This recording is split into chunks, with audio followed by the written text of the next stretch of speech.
Hello and welcome to Channel 22 Sports. Another football season has arrived and we're excited to bring you high school football action every single week. Thanks for joining us. I'm Bethel Duran. Two good games on tap early on. Tonight's opener we'll see Lawndale and Hawthorne, while in week 2 we get Banning and Lusinger. Before we head out to our crew at the field, we're going to take a tour of the local program. At Hawthorne, it's been a tough time for head coach James Swain and his Cougars. 1-19 in the last 2 years. Coach Swain is excited about this year's team because it will feature many players from last year's JV squad that tied for the Ocean League title. 6-foot quarterback Noel Campos will direct the offense with Ushali Ellison the featured back. Ellison will have the luxury of a beefy front line with 3 Cougar players tipping the scales at 300 pounds. For more on the Hawthorne program, we go to Rashawn Haylock, who's with Coach Swain. Finally, I have to think this is my team. Touch on me. They reflect me a little bit more. Go. They got issues and problems, but now they're my problems. They're not another coach's problems. When you go 1-19 in the last 2 seasons, the consensus is there's no way to go but up. And Hawthorne head coach James Swain believes he finally has this program headed in the right direction. They're bought into it. Guys are running track. We got a new weight room. Guys are lifting weights. They accept it. They believe that, okay, coach is right. We have to do these things. We have to go to class, don't be a jerk on campus, and we gotta hit the weights and work hard. Gone this year is Mr. Do Everything for the Cougars in 07, Marcus Allen. But Coach Swain feels he has some guys that are ready to step up in 08. I think you'll see a lot of contributions by other people. You'll see Ushali Ellison have a great game. Lawrence Tuahalamaka, you'll see those guys contributing. Noel Campos, who had to go through growing pains as a sophomore at quarterback, he's been our most consistent guy at camp, here every day, early outs, didn't miss one day, being a leader, not necessarily the vocal leader, but leading by his actions. And what more can you ask for? As Swain continues to rebuild, he realizes the importance of community support, but knows it all begins with results on the field. Everybody loves a winner, and I would think this community has had a long history of Hawthorne success.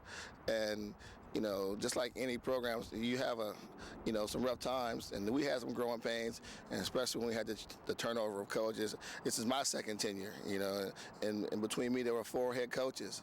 So those things create some inconsistency. But we're back, and we're trying to get the community back involved, and we want to make them proud of us. We do. Where the Lusinger Olympians are coming off a first-round loss in the CIF playoffs, Coach Dion Tolliver had 4 players from that team signed with Division I colleges. Linebacker Juana Kavinga's at USC, while Otis Jones is now a Sun Devil at Arizona State. Coach Tolliver has reloaded with an offense that will be wide open. Quarterback Tayshawn Burton has a rifle arm and gained some experience last season. His primary targets will be Samaj Harris and 6'3" Dijon Washington. Junior running back Johnny Davis, who scored 3 TDs in last year's playoff game, will be the featured back. On the defensive side, Isaac Foster is a stud linebacker, Harris a lockdown corner, and the secondary with Washington and Tal Kavinga is tough to pass on. If the Olympians can stay healthy, they're a force in the Bay League where PV and West are favored. For the Lawndale Cardinals, last season started off so strong. 4-0 non-league record, but then the Pioneer League opened up and the Cardinals were winless in league action.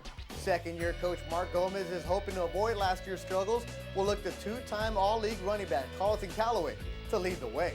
The 5'10" senior will be the focus of the Cardinals' wing T offense that includes Jamal Fleming and Crawford Wilkerson. Better news is that the entire line that blocked for more than 3,000 yards returns intact for the Cardinals. Lawndale can score, but defense will be the key if they want to reach the playoffs.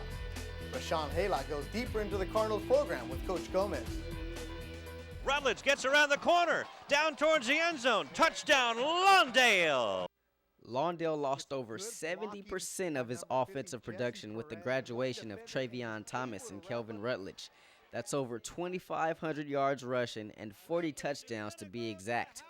The only one remaining from that 3-headed monster of a backfield a year ago is Carlton Calloway, and he'll be called on to carry the load in 08. I pretty much expect to be like the primary back, so I know I'm gonna get a lot more carries, so I gotta be like physically prepared, like as far as stamina and everything, and just hold on to the ball and do my job. The two-time All-League senior has slimmed down and gone through extensive speed training during the offseason to prepare for his new role. I'm going to do a little bit of everything. Yeah, I can still bruise, still run people over, but I can also fly past you now, too. We did notice that he has been getting faster. The feet's been getting a lot better. He has slimmed down. What I'm most pleased with Mr. Callaway is the maturity level that he's grown in the span of this past summer.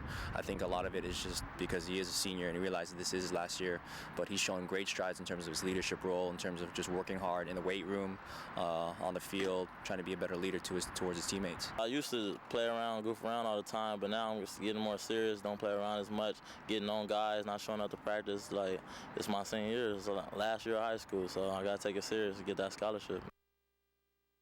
On the road, away from home, they fall short to Torrance 48-36. Lawndale will try to better the 2007 season that saw them start out 4-1, but finish the Pioneer League with a record of 0-5. We did very well in the preseason, but I mean, no disrespect to those teams, but it was a weaker schedule for us compared to this year. I wanted to make sure that we challenge the stuff early and often because the league is tough. You know, it doesn't get any easier. Just because guys graduate does not mean that the league just gets easier. We just better prepared this season. I feel that the team is a lot better, and though we lost two important offensive players, like, we still stepped up all around. We've been working hard as a team. We got a great head coach. He gets us mentally and physically prepared, so we've been all working hard, so we hope to come out successful this season. 2008 high school football season will be a good one to watch here on Channel 22. We got this pretty cool set. Let's go out to our first game of the year with Lou Stowers and Rufus Washington. Thank you very much, Beto Duran, and it is opening night at Howcat Field for Channel 22 Sports and the Hawthorne Cougars hosting the Lawndale Cardinals. And Rashawn Haylock, Rufus Washington, welcome back to another exciting year. And Rashawn, what about the Cardinals? Tale of two halves last year, 4 wins in the first 5 games, none in the last 5. The main thing for Lawndale is try to do as much as they can to gain a playoff berth. Starts here tonight against Hawthorne. That's right. They're going to have featured 3 running backs in their wing T double wing offense. And Rufus, what about the Hawthorne Cougars? An improved team? An improved team. One thing's for sure, it can't get any worse than it was last year because they only played 10 games. Actually, Coach Swain is expecting a much better year. The junior varsity was 5-1 in league play last year. Those guys have moved up. He's got a 300-pound offensive line, 4 guys across the line. He's expecting to do some damage this year. They're teeing it up for kickoff. Stay tuned for the Cougars and the Cardinals coming up next on Channel 22 Sports.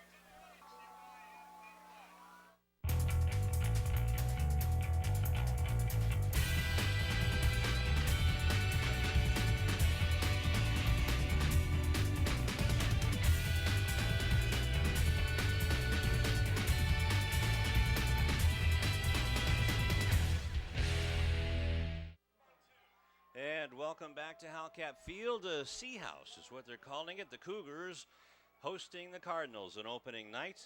And tell you what, Rufus, this is time here tonight. Well, it absolutely is. First of all, we know it's a local rivalry between the Lawndale Cardinal and the Cougars, so expect a bucket. All right.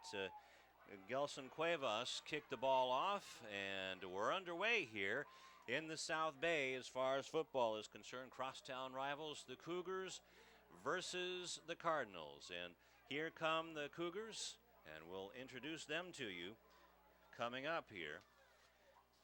Playing quarterback is going to be Neil Campos, and running backs Lawrence Tui Halamaka, 5'10", or 5'11", and 215 pounds. And as Rufus said in the opening, what a line this Cougar offense is going to have. You can see some of them right there. Campos under center, split out wide is Devontae Sims to the near side. To the far side, D'Anthony Shell.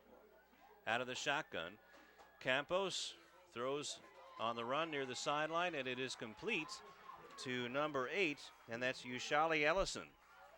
Well, that's a little bit of the mixing up that Coach Swain was telling me about yesterday. Again, primarily, they're going to do a lot of running, but they're throwing them a curve by coming out passing. So it's Second down and 6 yards to go. Campos rolls out to the left, wide open for a first down at the 40-yard line, falls forward. And making the catch right down the middle is Jermail Chappell. And that'll be a first down inside of Cardinal territory at the 37-yard line. So gain on the play is 12 yards. And the first two passes are complete by Campos. And those may be the only two we see this year. You know, they bit of a surprise, but they operate out of the shotgun. They look to throw it again. And going downfield for the long bomb, and just in and out of the hands of Devontae Sims inside the 10-yard line. And there was a little bit of shoving going on. Not enough to draw the flag, though. Lou Sims actually looked inside on the play, and it came outside. He tried to make the adjustment. Pass was actually right there, but he himself was out of position to make the catch. Dante Batiste on the defense along with Nico Navarro. So 3 plays and 3 passes for the Cougars. And 3 wide receivers in the package again for Campos. And Coach James Swain feels confident with this particular setup of Cougars because he feels that these are his Cougars in his 3rd year now. Exactly. And that was one of the things he said last night. And again, they are looking to make some noise this year in the league. So now we're waiting to see what's going on. 9:55 left to go in the first quarter. Campos is going to keep the ball and has a blocker in front of him, gets to the 30-yard line and has to get to the 27-yard line of Lawndale. And this is going to be awful close. Actually, it's at the 30-yard line. So it's going to be 3rd down and about 3 yards to go. So Campos gains 7 yards on the first running play, and he'll run out of the shotgun again. And this one is nailed right at the line of scrimmage. And that looked like a Tuia Halamaka was hit hard at the line of scrimmage. As a matter of fact, he lost about 3 yards. So good defense by the Cardinals. And now it's going to be 4th down, and they're in 4th down territory here inside the 35-yard line. So we'll see what the coordinators are going to do. There you see big number 79 for the Cougars, Josh Mills. Well, this opening series of downs, Luke, a bit of a surprise for us in terms of what Hawthorne has done coming out passing the ball. Ordinarily, you got a line this big, you'd look to do some running behind him. They didn't run behind him on a single play in this series. That looked like a busted play there, Rufus, as Campos is caught at about the 32-yard line, and that's going to be about a yard short. So the Cardinals get the ball back on downs. So it'll be 1st and 10 for Lawndale coming up. So quarterback for Lawndale will be Aaron Belton, and the double wing formation, Jamel Fleming, Crawford Wilkinson, and the new and improved Carlton Calloway, the slimmer, trimmer, and faster Calloway, wearing number 23. So all of our eyes are going to be watching him under center. And a little bit of a switch on the double wing. They're going to pass on 1st down as Belton passed it, and it's going to be incomplete. Just a quick swing pass to the H-back, and that's incomplete. You talk about going against the book. Both of these teams have come out going against the book in terms of throwing passes. We've seen nothing but passes so far. And yes, I can hear down in the truck, but well, we are having a bit of a difficulty. Now, as far as Rufus, can you hear down there? I can hear them. Okay, so your microphone is not working. Mine is.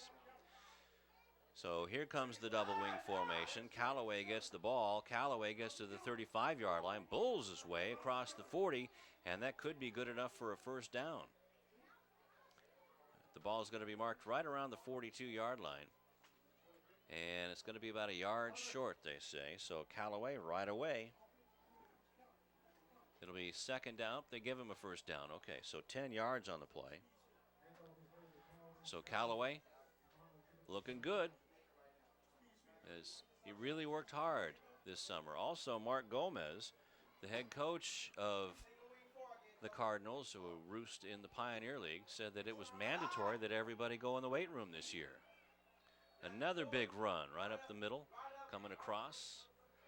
And that was Callaway again. Boy, he sure does look like he's new and improved. That's a 9-yard gain there. So 2 carries and 19 yards. And Coach Swain was telling us before the ball game that the defense needs to hold them. And the Cardinals learned their lessons from last year, all the games that we saw last year, that they just didn't close things out. Looked like there was a Cougar offside. And that could very well have been Jose Villalpando. So it looks like it's going to be the other way, as our officials tonight going to get a 5-yard gain on the penalty and a first down. The referee is John Lundquist. The head linesman is Calvin Smith. James Brooks is the umpire. The line judge is James Moody, and the back judge is Mark Branson. So it's 1st and 10 at the 44-yard line. Well, both teams have been able to move the ball a little bit. Okay.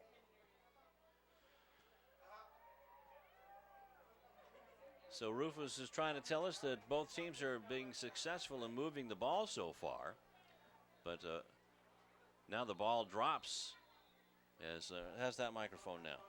Well, what we're seeing so far is a little bit of sloppy play, just like you saw in the last one. I think I'm here now. Okay. All right. As Aaron Belton dropped the ball and fumbled it, but still a 5-yard gain. Well, it's the first game of the season, so it's a little bit sloppy both ways right now. Things will settle down as this game goes along. Of course, this is pre-league play for both teams, and we'll develop that point in a moment. Each team wants to win, but winning isn't as important for either coach as their players developing, and now that we're playing at game speed in terms of implementing both coaches' offensive and defensive strategies. So must have been a penalty of some sort, because 6 minutes left to go in the first quarter. It's 1st and 5 from inside the 40-yard line. And the ball is handed off to Jamal Fleming, and Fleming is hit right in the middle of the line. And a nice tackle made on the play by Lawrence Tuihalamaka. 215-pounder. Pounds back the Cardinal running back. So that'll be a no gain. It'll be 2nd down and 5. Well, you mentioned the Cougar defense. This is obviously right now they're in their own territory at the 40-yard line. It's still an opportunity to make a good defensive stand and get their offense back out on the field. Of course, Lawndale, as you mentioned, Coach Mark Gomez indicated, and this is a run team. He stressed that to me yesterday. That's what you should expect to see most of the time. But on the first play, they tried to cross everybody up, and now here is the handoff. That's Fleming again. Fleming trying to get outside and get some good yardage inside the 35-yard line, and that's going to be close to the first down marker. So that would have been 2nd down and 6 yards to go, and there you see the replay. Nice handoff there, good ball protection. Now you see him turn it up, looking for the hole. Comes off the back of his old lineman, turns it outside, and by the time he's brought down, looks from our angle, looks like a first down, but they're going to measure for it. Good block on the play by Kenny Perez.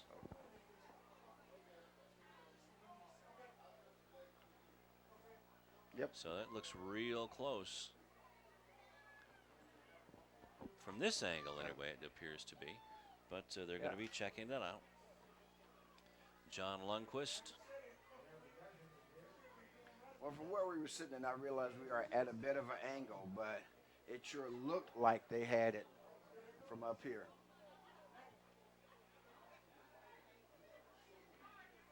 And it is a first down for the Cardinals. So the Cardinals now at the 34-yard line of the Cougars, encroaching more in Cougar territory. It's in my mouth. Rufus's microphone would be in his tonsils if he got it any closer. Sounds like a bad line from up here. But that's just this old audio engineer's opinion. Right. Here's Coach James Swain. Coach Swain in his third year, man, a tough first 2 years. They're 1-19, and the one win, they actually had lost 56-0, but Compton had an eligible player and had to forfeit the game. Center bringing him out is Oscar Castillo. Snaps the ball.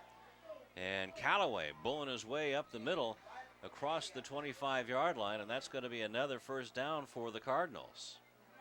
And when you start picking it up at 10 yards a clip, that's going to make it real hard on your defense.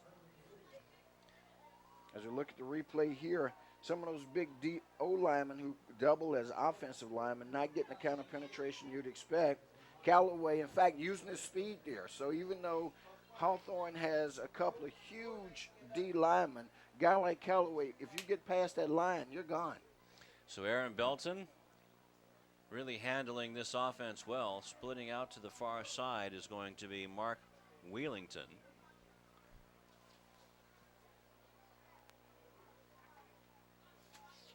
And Belton has Callaway behind him and the two wings on either side. And now Carlton Callaway, actually the ball was handed off on the misdirection to Crawford Wilkinson. Wilkinson jitterbugging all the way down close to the end zone, but was pushed outside, and yes, he is in for the touchdown. Had us all fooled there. Yeah, sure did.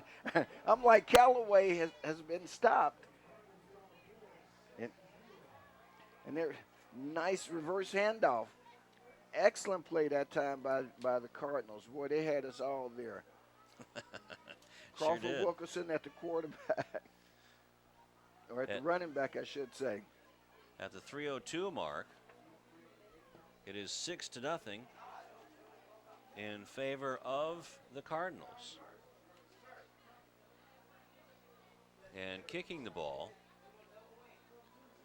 will be Gelson Cuevas.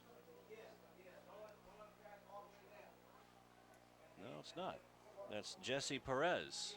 Snapback, ball is down, and it's blocked. So 6-0 is the score, and the Cougars will get the ball back, but the Cardinals strike first blood, but the Cougars can say, hey, they only got 6 on us. They only got 6 on them, but boy, I got to tell you, if you're the Cougars, you got to make some adjustments real quick, because that 6 came pretty easy. Sure did, especially with the new secret weapon, Crawford Wilkinson. Boy, is he fast. He's fast, and again, that was an excellent fake that they ran on the Cougars. Man, the Cougars did a good job of tackling Callaway. Only problem was Callaway didn't have the ball. And by the time they figured out what had happened, Wilkinson was down inside the 5 and made it in the end zone as we watched the replay. And we thought the ball was going to go to Callaway, and so did the Cougars. Big 73 has Callaway, but as I say, Wilkinson's gone around the other side, a good block out front for him. And the rest of it, he makes it on its own. In all fairness to Wilkinson, he only had 1 block on that play. And let's go down to Rashawn. Thanks, guys. You know, last year with the graduation of Travion Thomas and Kelvin Rutledge, Lawndale lost over 70% of their offense, 2,500 yards rushing and 40 touchdowns. Crawford Wilkinson and Jamal Fleming will be counted on to pick up some of the slack left off by those seniors to graduation a year ago. That was Wilkerson getting the touchdown right there. We'll send it back upstairs to you. All right, thank you very much, Rashawn. And, well, we must have missed something up here, Rufus, but it appears that they're going to do the extra point over. Well, we certainly did. It looked as if, though, the play had been blown up. There had to have been a flag on the plate, and the reason they're Yep, they're going to go for having 2 a here. mulligan. And now That did not look very good either. Okay. And so it's still 6-0. All right.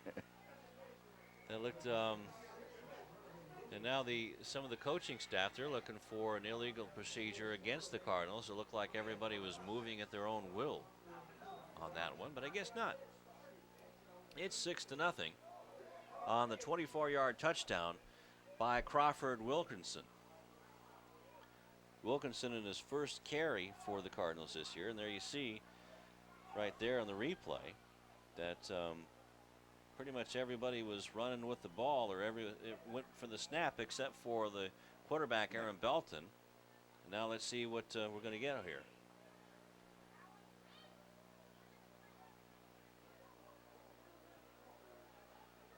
It's going to be a call against the Cardinals, so probably they'll be penalized on the kickoff. Should back them up to the 30, I believe. Yeah, going a little further than that. Back to the 25-yard line. So the Cougars will get favorable field position.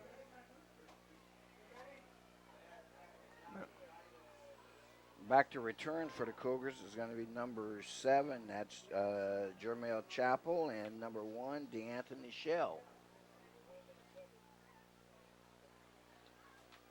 Shell a senior and Chappell a junior. So Coach James Swain giving credit to his new offensive line coach, Rain Mack, out of Southwest College, and also handing over the defensive coordinator duties to Darryl Brown. Big kickoff by the Cardinals. It's going to be taken on the far side by Raphael King.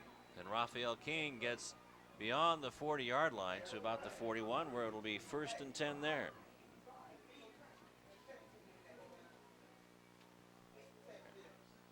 So Cougars' second opportunity with the ball. They stalled on their first time, picked up a couple of first downs. However, on the fourth, where they had to go for it, busted play, they ended up turning it over, having to give it over on downs to Lawndale. Lawndale, of course, cashed it in. That's why they lead 6-0 here in the waning moments. Well, we've got 2 minutes left, so we haven't started waning yet. But with 2 minutes left in the first quarter. I didn't know it was waning. It's a little cloudy. But right. They're down 6-0. I'm still anxious to see. As a fan, Lou, I want to see the Cougars run behind this offensive line. And they line up in an I formation. Looks like they may do that this time. And now you got movement on the line. Somebody didn't know the snap count on the Cougar side, so look, I'm pretty sure they're going to be backed up 5 yards. So this will go back to the 35-yard line, so it'll be 1st and 15, and the same old thing, you're putting a hole in your shoe by shooting a hole in it. So that's one thing that the Cougars can ill afford to do, especially when they're trying to get things going here early on. So Campos brings them out again. Running backs in the eye. 2 receivers to the far side. And a good run back. And you see that big O-line pushing the crowd. That's what 300-pound O-linemen can do for you. And, boy, there are a couple of them there. You'll see them in your screen. Big number 79 is one of them. May as well give those guys a mention because they're going to be doing some work. 79 is Victor Martin. Okay. That's Vic's son, 6'3". Yeah. 311 pounds. And Victor Sr. is nursing a Kobe Bryant injury. But he went ahead and had the surgery, though. Exactly, boy. He's you don't want to get whacked with that hand that he had it with, though, because it's pretty well covered. And now the Cougars get into the Cardinal territory. And a big run by number 10, Lawrence Tuihalamaka.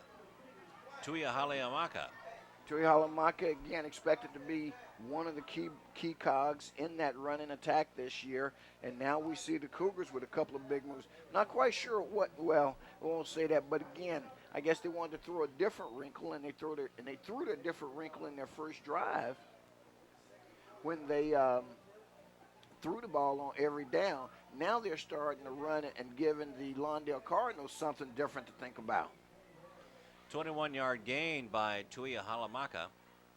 So it's 1st and 10 inside of Lawndale territory at the 34-yard line. Well, look out. Now here comes the Cardinals defense taking care of business at the line of scrimmage. Well, what's going to happen, Lou, is that the Cougar offensive line is going to have to open a secondary hole. And by that, what I mean is that, as Coach Gomez said, when we see the replay here, Lawndale comes with 8 in the box. So you got 4 down linemen and 4 linebackers because they don't believe that's their base defense, a 4-4 defense, and that means they'll give you the passing game. That's one of the reasons why Hawthorne came out passing, but the line's going to have to get a couple of extra blocks for the running game to be successful. Marvin Williamson in the ball game now, but the ball is handed off again to Tuia Halayamaka, and he loses on that play. The defense really swarming for the Cardinals there. Well, again, that's that 8 in the box defense, and also what's happened is very quickly Lawndale made a couple of adjustments because after Hawthorne had run off a couple of huge gains as we come to the end of the first quarter with Lawndale leading 6-0. But Coach Swain will have an opportunity to try to regroup his guys and see, after a couple of very impressive runs, if they can get that running game going again. All right, we'll be back with the second quarter right after this on Channel 22 Sports.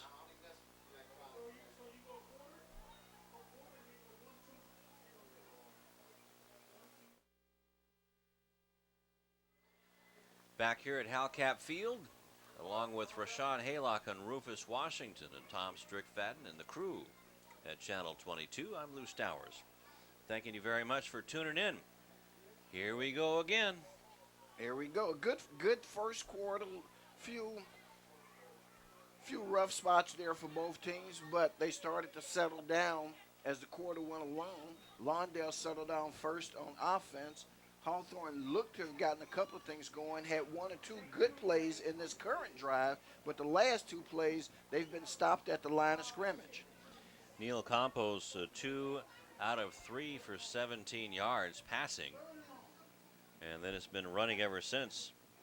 The big horse is Lawrence Tui Halamaka. And he has net on 4 carries for 18 yards. Now we're going to take a timeout.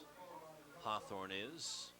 And Rashawn appears to be getting ready to do a report. Looks like he's getting the stunt man going, and let's go to Rashawn. Tonight for Thanks, guys. Running the controls tonight for Hawthorne High School is junior quarterback Noel Campos. Now, a year ago yesterday, Campos and his family had a tragedy. He had a brother that was stillborn, and Coach Swain said that really affected Campos and made him focus a little bit more. So much so that Campos has come back this season more focused, more determined. He was at every offseason activity and workout and has stepped up and become a leader of this Hawthorne Cougar football team, guys. Thanks a lot, Rashawn. It is 6-0 in favor of Lawndale, as the new kid on the block, Crawford Wilkerson, with a 24-yard touchdown run out of the double wing formation that fooled everybody except himself. Hawthorne really struggling to get untracked right now, Lou. You come out of the quarter break, they immediately have to burn a timeout on top of the timeout you're giving in between the quarters. Campos, play action, complete at the 30-yard line, down inside the 20-yard line, and a nice play as the ball was caught by Mervyn Williamson. And one of the things that I can see that they're doing, as we're going to watch the replay here in just a moment, and now we see it coming in as the quarterback, Campos, drops back to pass. Boy, excellent pursuit being given by Markeith Congius. However, on the reception, Mervyn Williamson picks up the first down. And also 16 yards on the play inside the 20-yard line.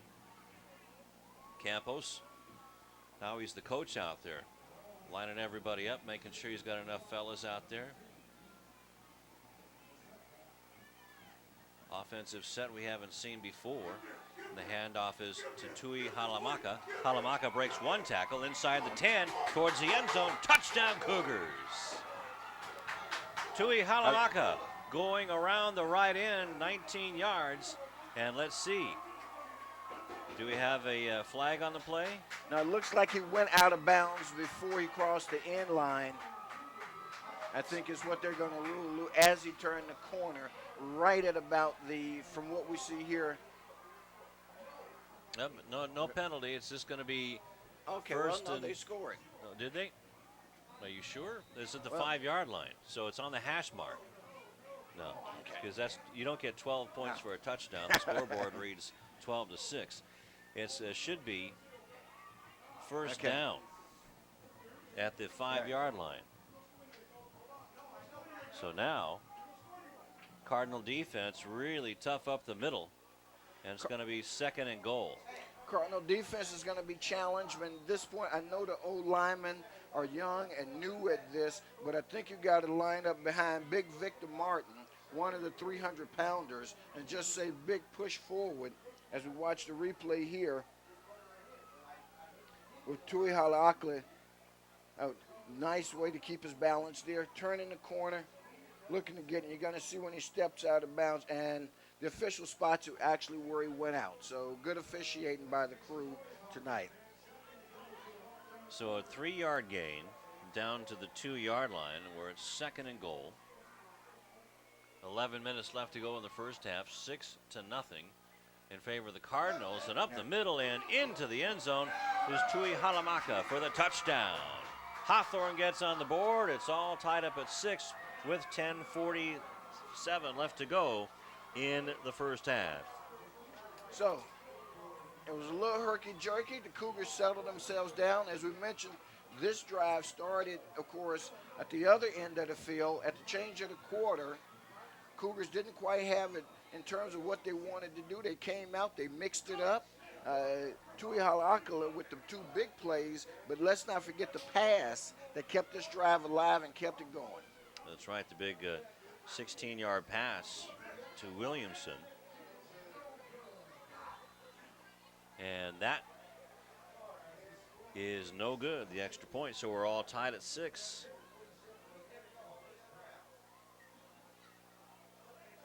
So what we've learned so far is that just like in years gone by, it won't be much of a kicking game.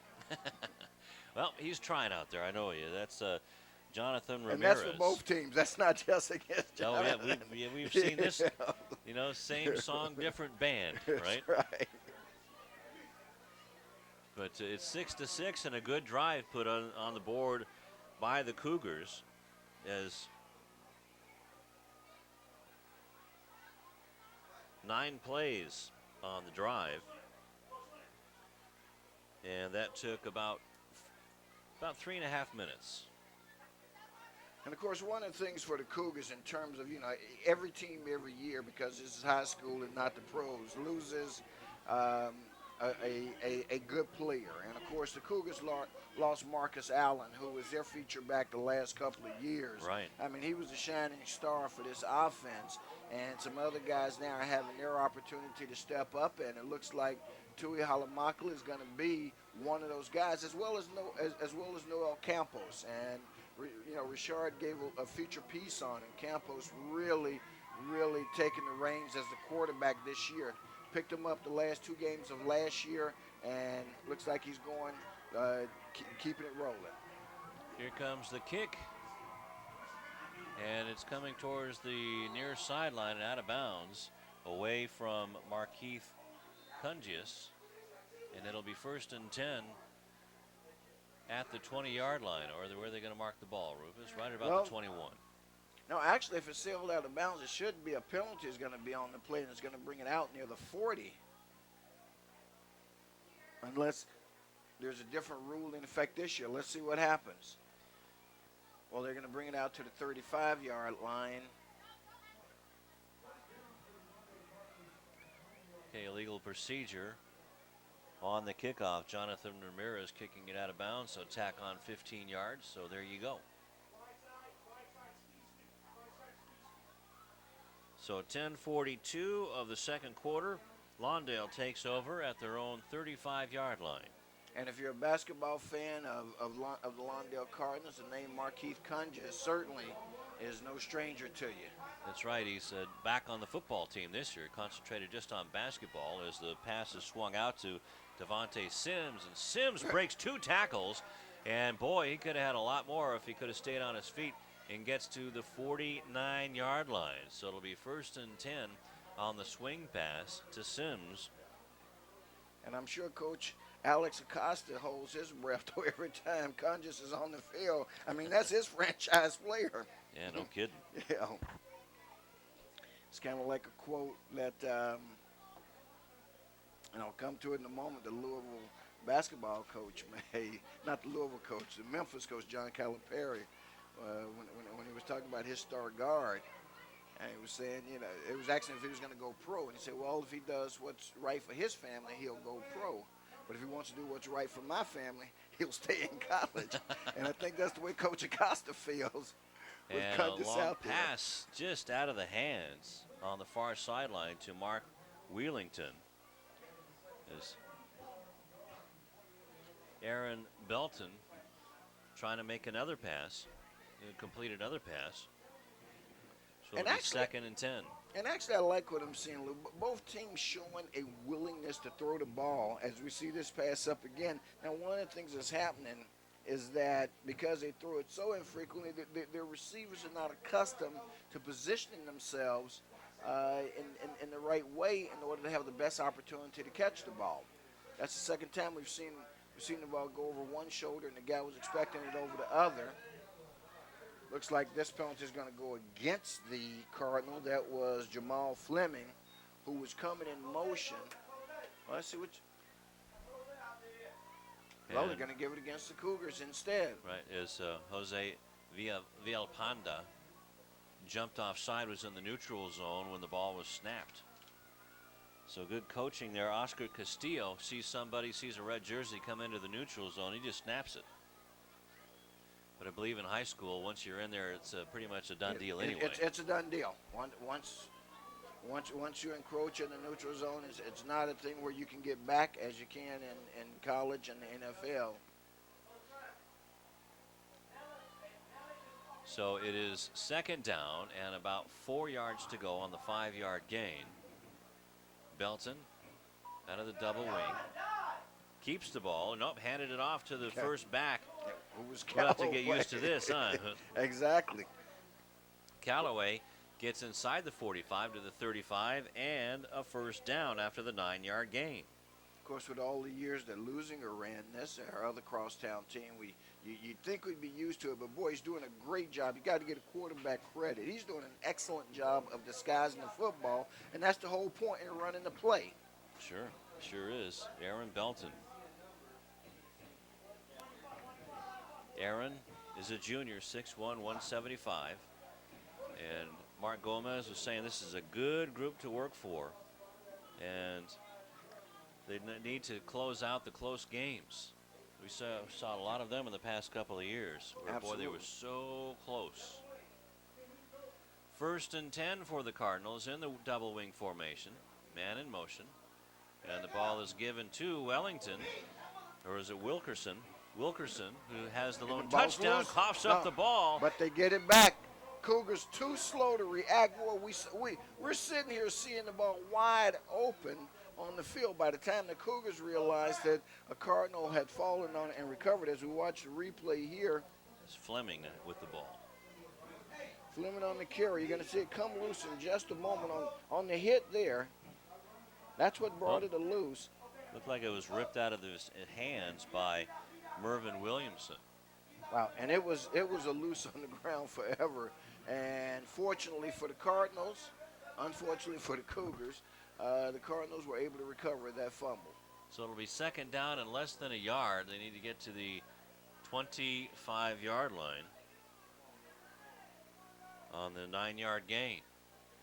Double wing formation. We have a penalty.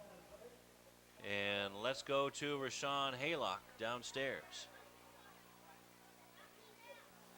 Yeah, thanks, guys. You know, we've been here to Hawthorne High School numerous times before, but let me tell you, the culture from last time we were here and this time is like night and day. Players are more focused. Coaches are more focused. Coaches are pulling players to the side and coaching them up. And let me tell you, scoring that last touchdown didn't help. It just fired them up even more. And the fact that they almost recovered that fumble on the last play got this whole sideline pumped up. Let's see what happens. We'll send it back upstairs to you. Thanks, Rashawn. Another penalty against the Cougars. That's their third, and they're at the 20-yard line. Cougar defense right now back on the heels. I mean, they're being pushed backward into their own goal line. Like you say, this is on the 20. They need a big play here to turn this Cardinal team back. 1st and 10 at the 20, and now Belton makes the pass, and it goes over the receiver, the intended receiver's hands. That was Jamal Fleming downfield, and Belton should have just kept it and kept on going. Should have kept it, boy. That was a near. I thought that was going to be another penalty against the Cougars, as we see one of their D linemen, boy, shot the gap right on the snap. I thought he was a half a step early, but the official right there said it was a good play. Well, Fleming was open. He called for the ball, but Aaron Belton just overthrew him. Just threw a dart instead of just kind of floating it to him. Exactly. Like you say, probably would have been better served to have kept it himself. 2nd and 10. But, you know, they're trying something different, trying to throw the ball a little bit. A little bit. Right now, the Cougar defense doing pretty good. They've got to make 2 more stops here. Another good run inside, about to the 15-yard line. Carlton Callaway gets to the 15. So a 5-yard gain for Callaway.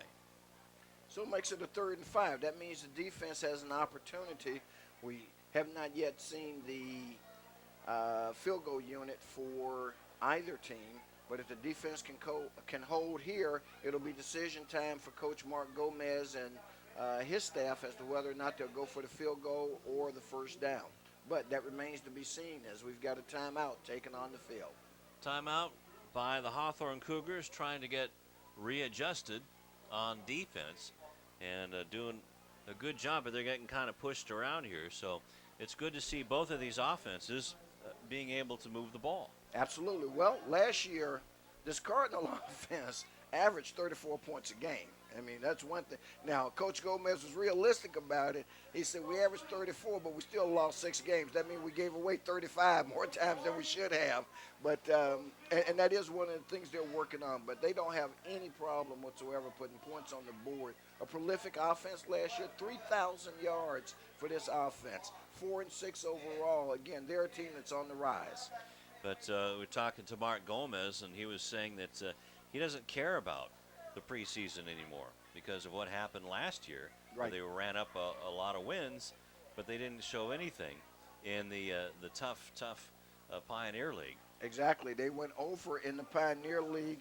He did, though, nonetheless upgrade the pre-league schedule in order to play a tougher brand of competition and get them ready. You know, we talked about that on Coach's Clipboard because the reality is this, and as we explained to the fans, pre-league doesn't mean anything. You can go 0-5 in pre-league and go all the way to a championship by winning your league or getting a playoff spot, you know, in the 5 games that you play in league. And so that's what they're gearing themselves up for. And there you saw DB, Coach Defensive Coordinator, Coach Darrell Brown, talking to his troops for the Cardinals. And, yeah, they have beefed up on the line especially. And for Coach Swain, a lot of players going both ways. A lot of players going both ways. But one of the things I like is that they've at least got, and they probably dressed the JV squad out as well, but they got a lot of players. Big down here for the Cougar defense. Big down. Man in motion gives it to that man in motion, and that is Fleming. Fleming gets hit right at about the 10-yard line. Wow. And now the flag goes up in the air. That's got to have to be an unsportsmanlike conduct, I would imagine. It's going to be a personal foul penalty one way or the other, Lou. And if it's against the Cougars, boy, that's going to be an automatic first down. That's going to give them the ball inside the 10, probably at the 5-yard line if it's from the spot of the foul. Of course, if it goes the other way, the Cougars would love that, and that's going to back up the Cardinals. But our first glance at it looked like it's going to be against the Cougars. And we see the call, personal foul against Hawthorne.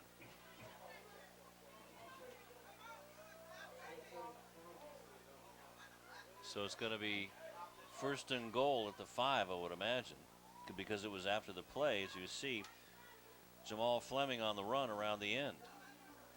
Now this is where the flag's going to come in. We'll see if we can, from that angle, we couldn't exactly see what triggered the official to throw the flag, but there was no hesitation about it. So another 5 yards. So it'll be first and 5 for the Cardinals, and they have a chance with 6:03 left to go in the first half to get the lead back. Still keeping it on the ground this time. Good hold that time by the Cardinal defense.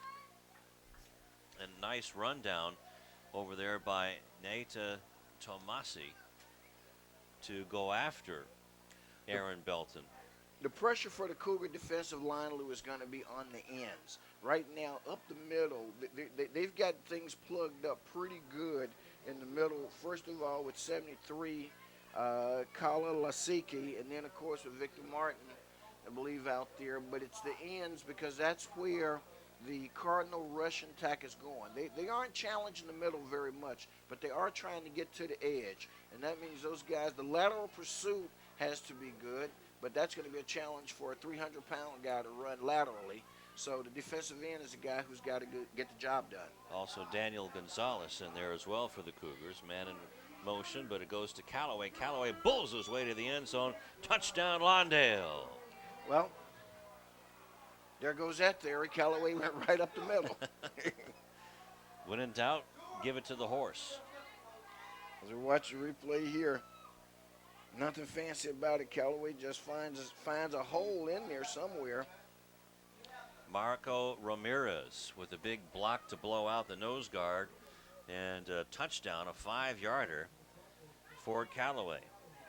2 touchdowns on the ground. This one a tough grinder out, and the first one was a 24-yard scamper by Wilkerson.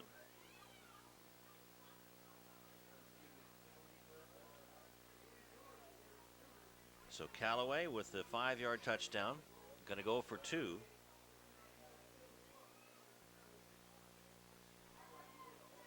Man in motion, gives it to that man, and that is Fleming, and he goes into the end zone for the 2-point conversion. It's 14-6 in favor of Lawndale with 4:56 left to go in the first half. A long, long drive by Lawndale. And once again, as you see on the replay, Fleming coming around the right side, pretty much waltzes into the end zone, and as you said, that score puts them up 14-6, but there's 4:56 left here in the first half, and the Cougars get a chance to go back on offense and to see if they can match them before we go to the halftime break. Not a good looking series for the Cougar defense, though. I mean, they simply could not hold. When it was all said and done, they showed some stiffness, but not enough to prevent the score.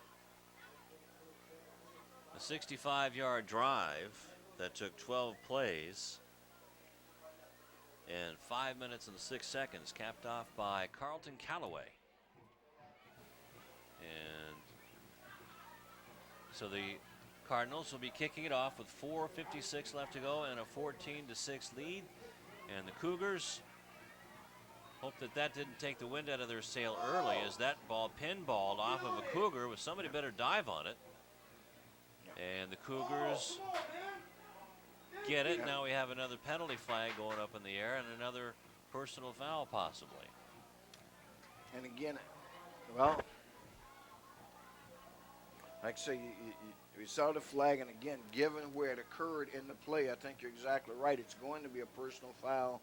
And once again, the question is, who is it going to be against? The Cougars right now, the ball spotted at the 35-yard line. Boy, if it goes in their favor, it's going to give them excellent field position. And from the looks of it, this one is going to go the Cougars' way. So they get a break. on the kickoff. It's a personal foul. Takes Yeah, it this- right out to midfield. Because there you see it doink off of the Cougar. As the, and that ball just ricocheted and no one saw it. So the Cougars were fortunate. The Cougars were fortunate on that when the big man fell on top of it, and now they've only got to go half a field in 4 minutes and 56 seconds left here in the first half. So it's at the 50-yard line, and thought we saw some backfield in motion as the quarterback keeps it, trying to go around the corner. Noel Campos is stopped maybe for a short gain. So we'll call it no gain for our Campos. Well, I agree with you, Louis, and I think that's what John Lundquist is maybe telling me. I think John's saying, "Look, guys, you got me on that one, but if you do that again, you're going to get a flag on the play." And then Joe Villa of the Cardinals, who just watched him on the replay, hooking and holding on a jersey of the Cougars. So there's your even upper. There you go. I had a chance to talk to the official, John Lundquist, real easygoing guy with a great sense of humor. Him and his whole squad, good bunch of guys working tonight's game. 2nd and 10 at the 50-yard line. Man in motion for the Cougars as Campos says, hurry up and get over there. That's Sims. And the ball goes to number 2. Wow. What do we got there? Well, the False side start. judge, the side judge blew the play dead, which means it's going to be usually that means it's going to be against the offense if they blew it dead, because there's no use in running the play if it's against them. That's true. So the ball goes the other way, so it'll be 2nd down and 15. Saw too much of this last year, Rufus. Too much of it, and starting to see a little bit more of it than we want to see tonight. We've seen a personal foul penalty against each team, but one that really hurt the Cougars, and now we get a procedural penalty against them that's going to kick them back 5 yards, makes it a 2nd and 15, I believe. And the ball is handed off. It goes to Tui Halamaka, and he almost gets the 5 yards back. Gets 4 of those 5 back. It'll be up to the 49-yard line of Hawthorne. So Tui Halamaka has been the workhorse. And Neil Campos, we'll see if the coaching staff will let him throw the ball downfield a little bit with 2:50 left to go in the half. Well, it's 3rd and 12. I don't think he's got much of a choice, and let's see that. And with the defense that the Cardinals are putting out there, again, they're going with their 8-man front. I'd give it a shot. Sure, there's only one man really back, but nope, they pitch the ball back to Tui Halamaka, who gets away from one man in the backfield, gets across the 50-yard line, and just gets barreled down. The Cardinals really swooping down on the Cougars. Well, that's a lot to ask of any running back to pick you up 12 yards on a play. I mean, Tui Halamaka has shown that he's certainly a skilled back and has many good Friday nights and a lot of more good football in the night. But I just thought that was a little bit too much to ask of him. So a 5-yard gain for Tui Halamaka, but still it's going to be 4th down. And let's make that a 4-yard gain. Well, here's the net effect, Lou. They only gained 4 yards on the whole drive. That's right. The drive started at the 50. In fact, they only gained 3, to be honest with you. So the kick will be made by Jonathan Ramirez to see if he can get his boot into this one. And well, he can kick it pretty high. much We straight. know that. As it lands right at the 30-yard line, and it's down by the Cougars, where it'll be 1st and 10 for the Cardinals at their own 31-yard line, and they'll have 1:36 left in the first half to do something with it. Well, as my grandfather would say, he didn't kick it very far, but he sure kicked it real high. Yeah, that gave his special teams unit a chance to get under the ball, as we like to say. But again, the thing to note on that drive is that in reality, the Cougars only picked up 2.5 yards of offense. And again, that's just kind of like a broken record from last year. Yeah. Just like a DVD on Channel 22 Sports, and I'm sure that Coach Swain doesn't want to see any of those DVDs. Well, they're ordering a DVD right now, maybe. Exactly. Well, the one thing about his guys are hanging tougher Now, what's key is that with a minute 36, you certainly don't want to give up any more points than what you already have at 14-6 as we go to a timeout. Timeout being taken by Coach Mark Gomez, and actually, I believe that timeout does a real good favor to the Cougar defense because it does give them yet another chance to regroup and understand what they're trying to get done here on this drive. That's right. Also gives them a little chance to rest here because a lot of players on the Cougars going both ways tonight, and the Cardinals have a little bit more depth, it seems. And also, the Cardinals were working on their footwork and their speed over the summer. Coach Gomez making it mandatory for the Cardinals to nest, as it were, in the weight room.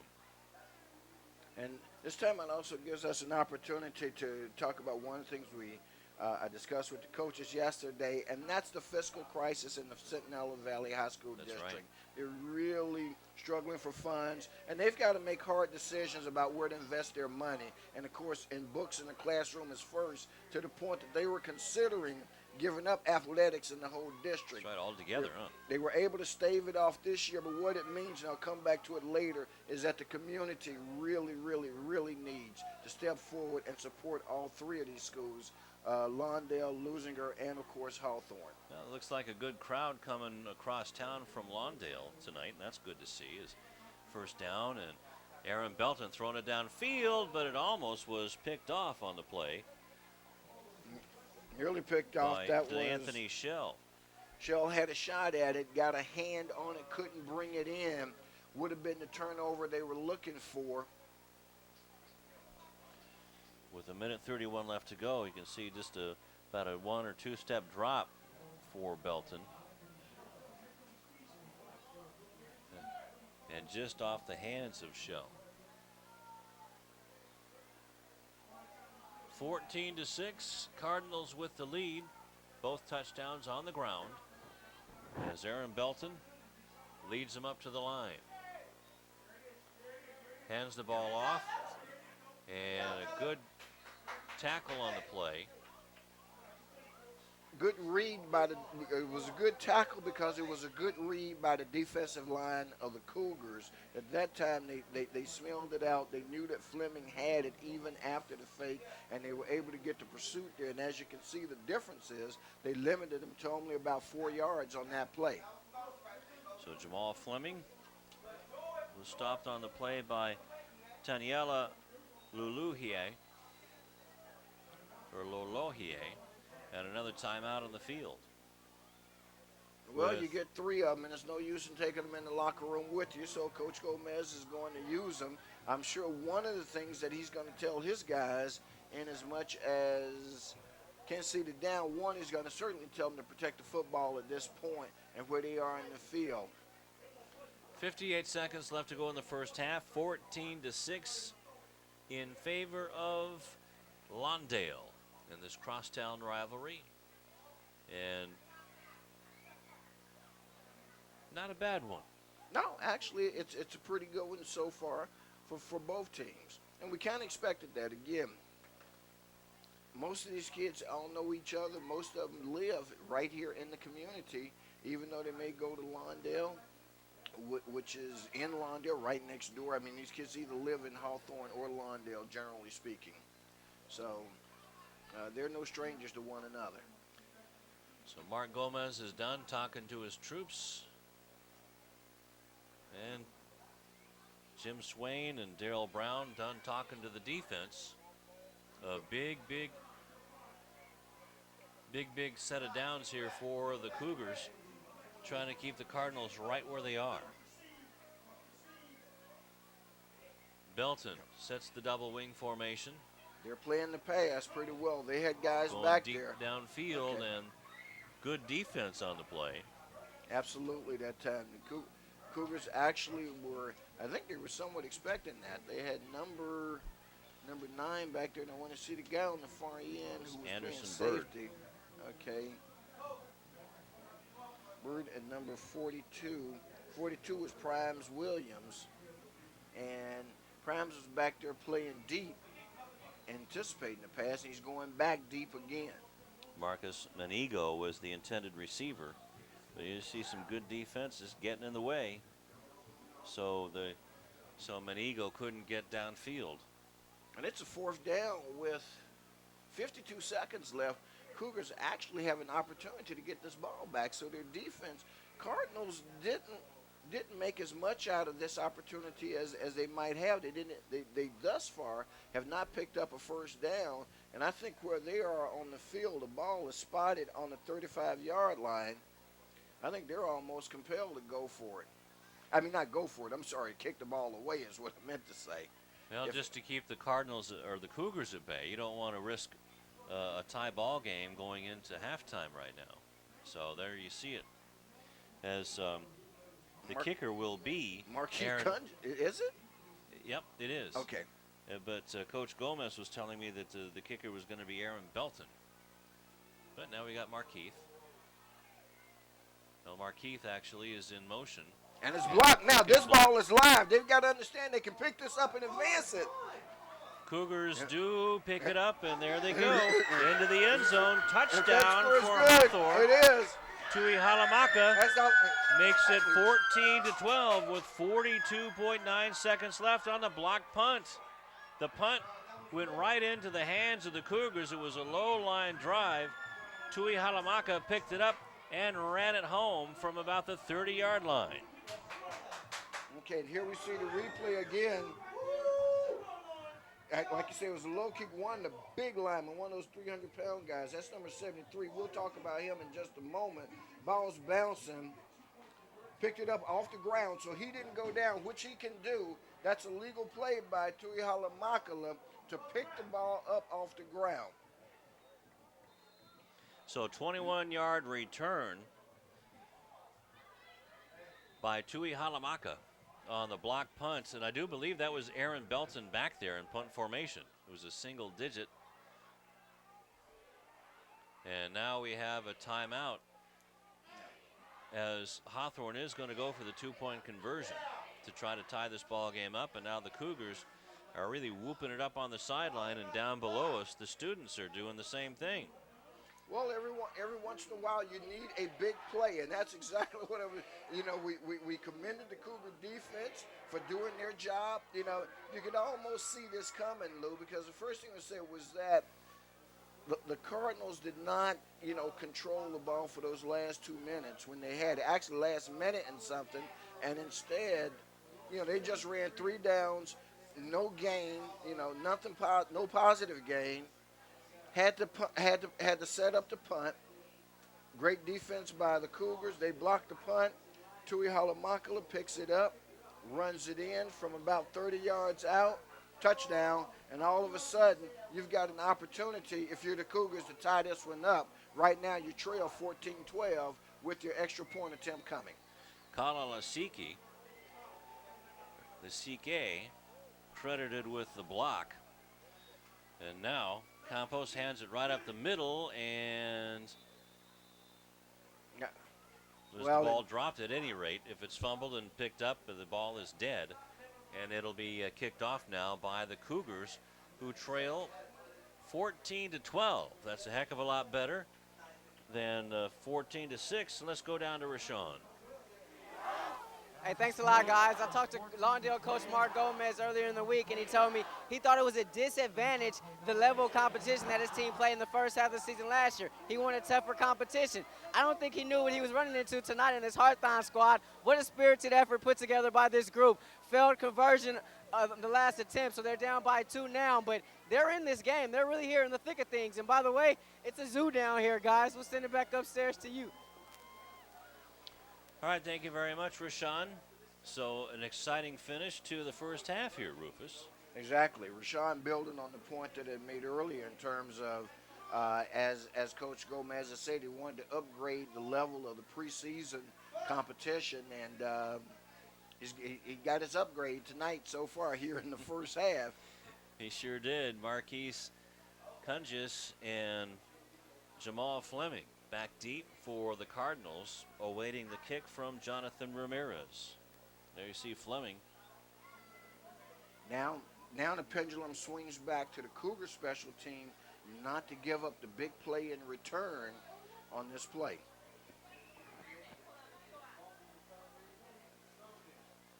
Ramirez is ready. Here comes the kick. End over end. Kunjes picks it up at about the 10-yard line. Has some blockers in front of him, but the Cougars hold at about the 23, 24-yard line, and they'll have 25.5 seconds to do something with it now. Marquis took a hard hit on the play, bounces up though, walks off under his own steam, so he appears to be okay. And as you said, with just a little over 30 seconds left here, actually under 30 at 25.6, the Cougars find themselves in much better position than they thought they'd be, quite frankly, I believe, at this point, considering the way the game was going. Well, the Cardinals played around with the pass in their last set of downs, and it came back to really bite them, especially on the punts.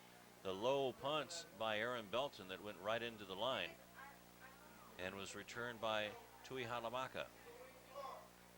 So let's see what Aaron Belton will do now. They're set in the double wing. That's their bread and butter. Cougars dropped the safety back defensively. I was wondering if they were going to do that. Otherwise, they were asking for trouble. Here's on the end around. That's Marquise Kunjes to the 40-yard line, to the 45, and runs out of bounds. So a big gain on the play by Big Marquise up to the 48-yard line. Still a decent amount of time left on the clock. Folks, we're inside a minute left. There's only 17 seconds. But in those 17 seconds, I don't know the timeout situation, to be honest with you. I think they're out of timeouts. Okay. Or maybe they may have one. And that's a big factor in terms of whether they're out or have the one. We'll probably be able to tell on this play in terms of where they go, where they take it to the outside. I don't expect to see them keep it on the ground with 17 seconds left, certainly not in the middle of the field. Kunjes with a 23-yard run on the last play. And this one goes right up the middle to Wilkerson. Wilkerson to the 40-yard line of the Cougars. And look out. But I don't know if there's any more timeouts left. There must not be any timeouts left. Actually, now we have a stoppage on the clock. But Wilkerson gets all the way down to the 36-yard line. And it was the first down on the play. I think they're going to put a little time on the clock. I mean, I saw him whistle the play dead, looked over, the clock was still running. It's got 4 seconds left. And so it was a 14-yard gain for Crawford Wilkinson. So now a timeout. Goes back to 11 seconds. Now they'd added on about 7 seconds. That might have been a little bit generous, but I'm not the clock runner here, because that play started with 17 seconds to go. But at any rate, it can't end quick enough if you're the Cougar defense, because this time around, they've given them 2 pretty big chunks here. That's right. A 23-yarder and a 14-yarder.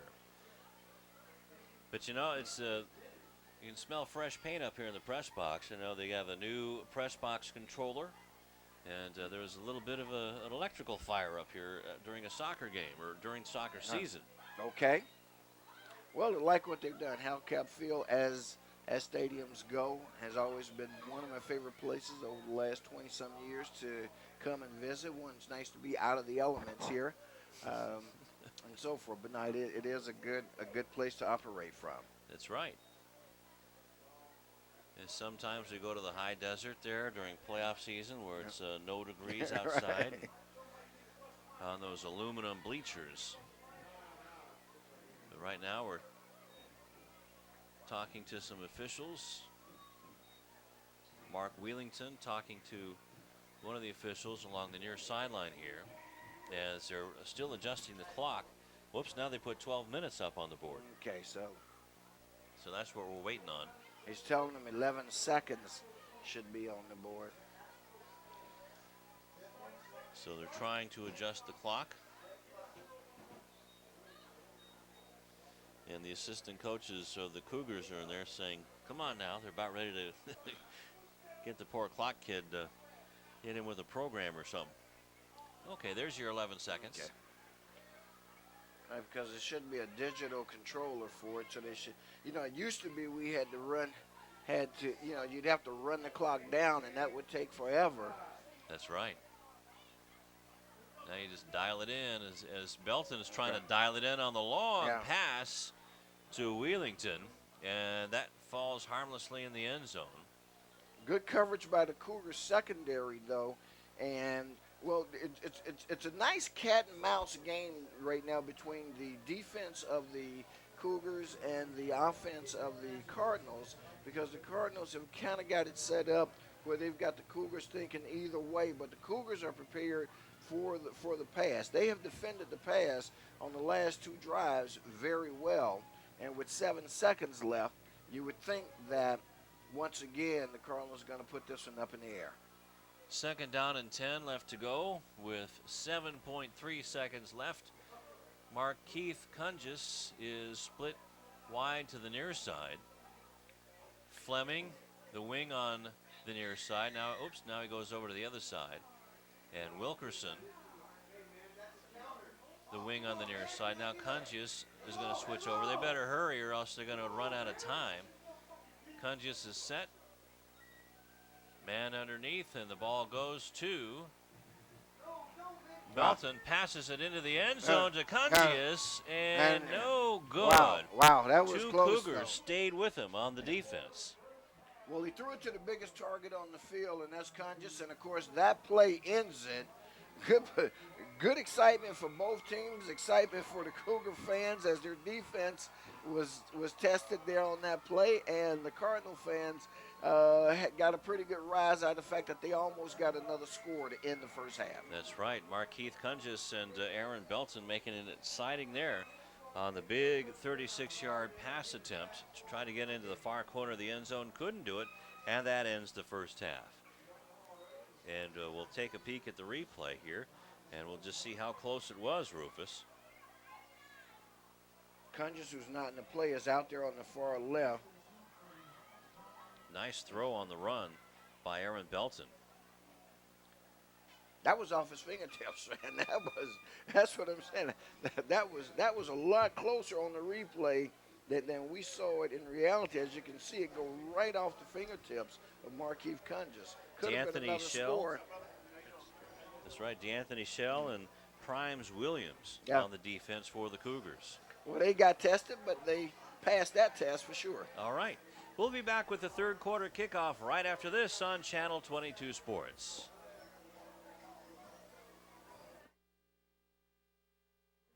Jonathan Ramirez is just about ready to kick things off in the second half, and to the far side it'll be Markeith Cungis, and on the near side it'll be Jamal Fleming as the Cardinals will get the ball back, leading 14-12, and the ball fell off the tee. Sure didn't think it was that windy down there. Well, neither did I. I think he put it on lopsided. Oh, okay. Yeah. And I must admit, if we'd had a shot at that, the kicker got to it. He's like, well, what do I do now? The ball ducked. Did its own little Lucy and Charlie Brown routine. Ramirez addresses the ball, and it goes to Fleming. Fleming picks it up at about the 16-yard line, gets a block from Cungis, but look out from behind. Gets broadsided. Fleming still getting past the 21-yard line. And it'll be 1st and 10 there for the Cardinals. And let's welcome in Rashawn Haylock to the third quarter. Thanks, guys. I had an opportunity to talk to both coaches at the half. First with Lawndale and Coach Gomez. He said his first half was, quote, sloppy. And he took some of the blame for it. He said it was poor clock management on his part. He said his running backs were a little bit timid. Instead of hitting the holes, they were kind of dancing around a little bit. Defensively, he said he challenged his defense at the half to come up with 2 stops, and if so, they'll have a good chance of winning this game. As for Hawthorne, talking to Coach Swain, he said that they need to play a little bit more solid defensively and what he called better assignment football. And I said, you're right about Coach Rain Mack, and he said, oh yeah. Send it back upstairs to you. Thanks, Rashawn. Aaron Belton brings the Cardinals out in the double wing formation, and right off the bat, we have something going on down there. Is it an illegal procedure, or is we got some sort of a timeout? It looks like there's an early timeout call here being taken by Cardinals. Wow. I believe it's taken by Hawthorne. Yeah, well, I'm sorry, and that's what I meant to say. That's what was in my head, but what came out my mouth was something different. Okay. And I mean, but the point that stunned me was it's 11. We've only 15 seconds into the quarter, and you burn a timeout. We'll make a note of that to see, because you've got a 2-point ball game right now, to see if that comes back to bite the Cougars, man, having to burn a timeout this early in the half. Okay, at 11:44. Let's go over some of the first half very, very unofficial statistics. Fleming for the Cardinals, 5 rushes and 25 yards. Wilkerson, 2 rushes and 38 yards and a touchdown. Callaway, 6 rushes, 49 yards and a touchdown. Belton, 2 rushes for a yard. And Cungius, 1 rush for 23 yards. Passing, Belton was 1 out of 7 for 13 yards. We'll go over the Cougars when they have the ball.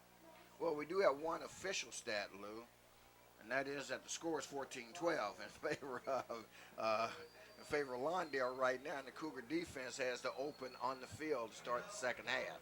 Fleming gets the first carry for the Cardinals and gets up to the 25-yard line, so a gain of 4 yards. It'll be second down and about 6 yards to go. So very entertaining first half, at least the second quarter kind of ramped things up, especially with the blocked punt and return for a touchdown by Tui Halamaka. Absolutely. Now, as I look on both sides of the field, the one thing that's missing from a high school football game is I don't see any cheerleaders here. No, not at all. We see some kids down on the track there for Hawthorne. And usually, you know, they have a really, really good group of cheerleaders. And considering it's a local game, this is one where both schools could actually bring their cheer squad. So a little different twist there. And too much time taken by the Cardinals. Delay a game, that's the indication from the official. So this will go back to the 20-yard line. So now they lost a yard on that one, so now it's going to be second down and 11 yards to go. And right now the early momentum here in the third quarter is favoring the Cougars. Coach Swain probably gave them one of those military U.S. Marine Corps, which Coach Swain is a former member of. Fleming gets the pitch, comes to the right side, and gets to the 25-yard line. So he gets some yardage back, and they're back to the 25. Back to the 25, but it's a third and long, and that's the situation that the Cougars want to have them in. Gives them a little more flexibility on their defense when they've got them in third and long. They can kind of see the play coming to them out of that double wing where that ball gets disguised on the inside. You get a little bit more recovery time as opposed to if it were third and short, because you got to pick it up real quick. Nayeto Tomasi comes out of the ball game for the Cougars on defense. And everybody's stacked up in the box for the Cougars. Man in motion as Fleming comes to the near side. Belton throws on the screen pass, the naked screen to Cungius. Wide receiver screen goes out of bounds at the 35-yard line. Could be good enough for a first down, Rufus. He absolutely did. Picked up the first down. Boy, they are using Markeith Cungius in a very good way. And by that, I mean, one, he's one of the tallest targets on the field, one of the most nimble targets, because he's got great feet as a basketball player, particularly as a post player, which he is. And we've seen him use him very effectively. And that time they used him to pick up the first down. And coming out of the ball game for the Hawthorne Cougars on defense is Tui Halamaka. So it's first and 10 at the 35 after the 10-yard gain. Absolutely. That's what I was going to say. Third and long, a down that favored the Cougar defense. They couldn't take advantage of it. Handoff up the middle to Callaway. Gets across the 40-yard line, and a good open field tackle by the Cougars, especially that front line. Yeah, and I was looking to see who that was, Lou, because that's the guy that deserves a lot of credit, and that was number 28, Marquise Parker. As we watch the replay, he got him down around the ankles because Callaway was picking up a head of steam, and as you can see, he held on to give some time for some help to get there to bring him down. But not before a 7-yard gain, and it's 2nd down and 3 yards to go for Lawndale. Trying to wear down this Hawthorne defensive line. And they're starting to do it just a bit now. It's a bit more of a challenge for him. Good misdirection goes to Fleming. Okay. As I thought it was going to go to Callaway right up the middle. And maybe a yard on that one. So good defense by the Cougars staying at home. Good defense staying at home. 3rd and 1. Again, they've made, I like what the Cougar defense has done against this double wing offense where the ball gets the skies on the handoffs. They've started to pick it up and read it a lot better than what they had been doing in the first half. And right now they're going to be challenged again. As I said, when it's 3rd and short, in my opinion, it's a lot harder to defend than when it is a long distance. Raphael King split out wide to the right, so that Fleming gets the ball, bounces outside, gets a block from King, and gets across midfield. And that should be good enough for a 1st down after the nice gang by Jamal Fleming. Cougars are getting defensive penetration, but the guys who are getting there first are not wrapping up and making the tackle. So a 7-yard gain for Fleming, and he is the leading ball carrier for the Cardinals. Fleming with 5 carries and 25 yards in the first half now has 3 carries for 14 yards here in the second half. Tight double wing formation this time. And Wilkerson gets the ball. The little scat back goes up the middle. And he could, just had one man to beat, but gets deep into Cougar territory for another 1st down at Hawthorne's 31-yard line. Oh, now he's getting up a little gimpy. That's not good. No, it's not, but he took a big hit, but he did get up, goes off on his own power, and that's what is good. There you see on the run, boy, he's got a good head of steam there before he's finally going to be brought down from behind by one of the Cougar defenders. That looked like big number 50, Nayeta Tomasi. So to the 31-yard line for Wilkerson. All of his gains have been very, very long. This one, 19 yards. Cougars already burned a timeout very early in the quarter. Now we got 7 minutes and a little change left. And this one they're going to have to ride out because I don't think they want to burn another timeout on this particular series. Now we'll see if there was some motion there. The flag was by the back judge. So we'll see what's going to happen here.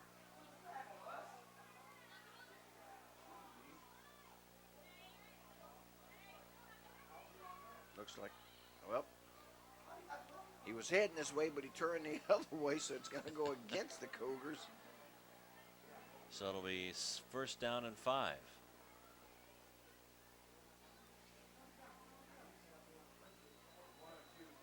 And Hawthorne again taking another little penalty.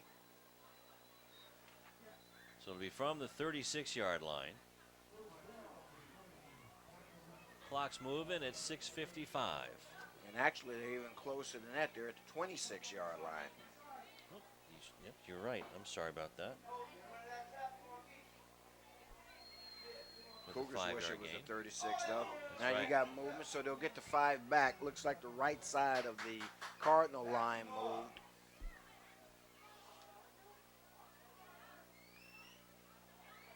So back they go to the original line of scrimmage.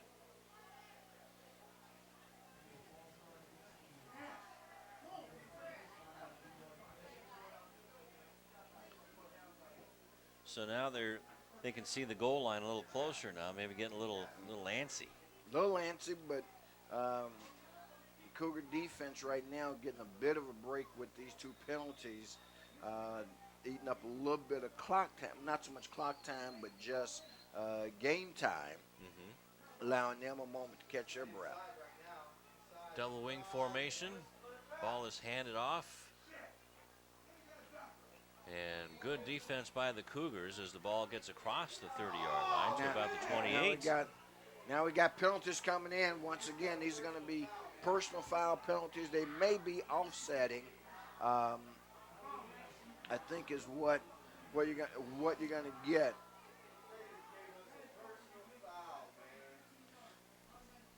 So Callaway's first carry. The second carry of the half. Let's find out what this is. Well, here's the official, Lundquist. Another personal foul. Yeah. The signal I don't fully understand, but what I do understand is going against the Cougars. And let's see if we can see on the replay in the scrum. Wow, what happens? Okay. Well, number 9 got pushed back. And then he got pushed. There was the foul. There was the penalty there. It wasn't on the flip. It was on the push.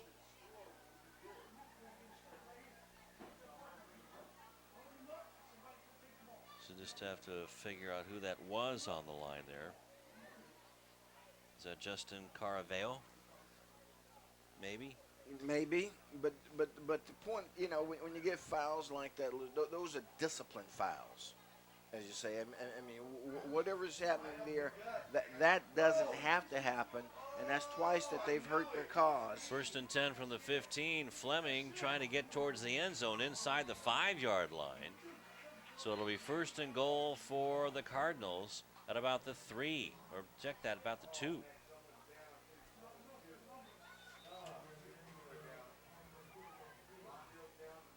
This time a straight handoff to Fleming. He comes around. He's going to turn the left side. Like the way he turns the ball up the field. A lot of young runners do a lot of east-west running, which gains you nothing. You gain yards in this game by running north-south. He turns it up north-south, and away he goes, picks up good yardage on the play. Jesse Perez and Marco Ramirez doing some terrific blocking, and now we have a Cougar down on the field right at the point of the tackle.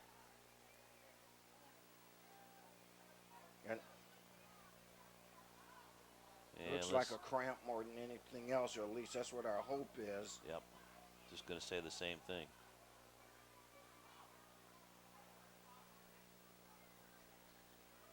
And Rashawn Haylock is right down there.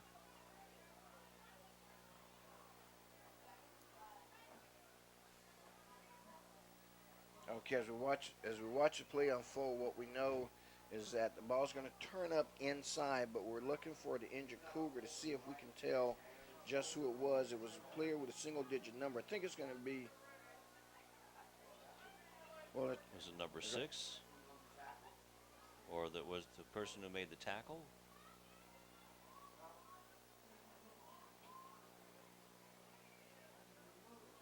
Okay. All right, and so now we're told that the injured player is DeAnthony Shell, number 1 in your program. And he's been doing a good job for Coach Swain and the Cougars, and they're going to take a timeout. You know, we should take a timeout as well. What do you think, Tom?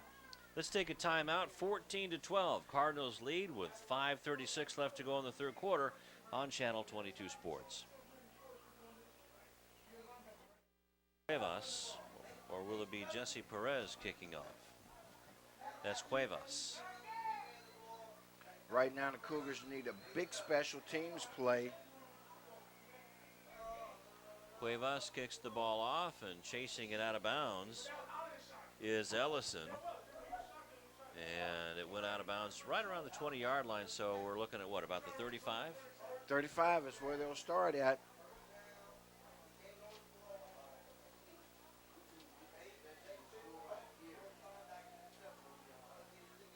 So it'll be 1st and 10, 7:42 in the fourth quarter, left to go.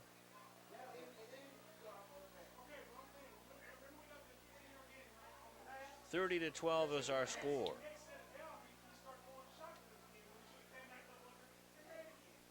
Yeah, well, they're going to do it over again. Well, that's what I'm looking at. I'm getting ready to assume the way that this is now being penalized.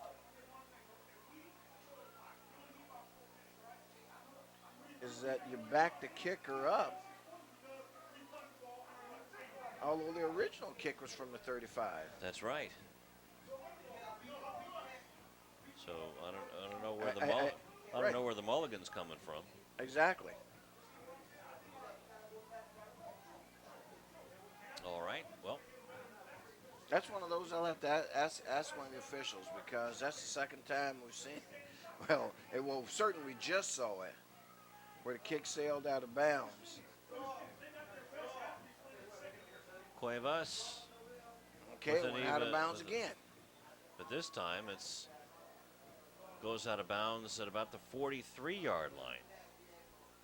So we'll see before we put our foot in our mouth again. We'll see what the officials do with the ball now.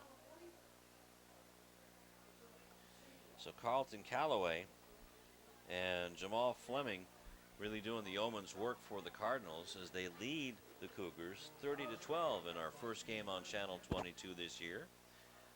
Glad you joined us as always.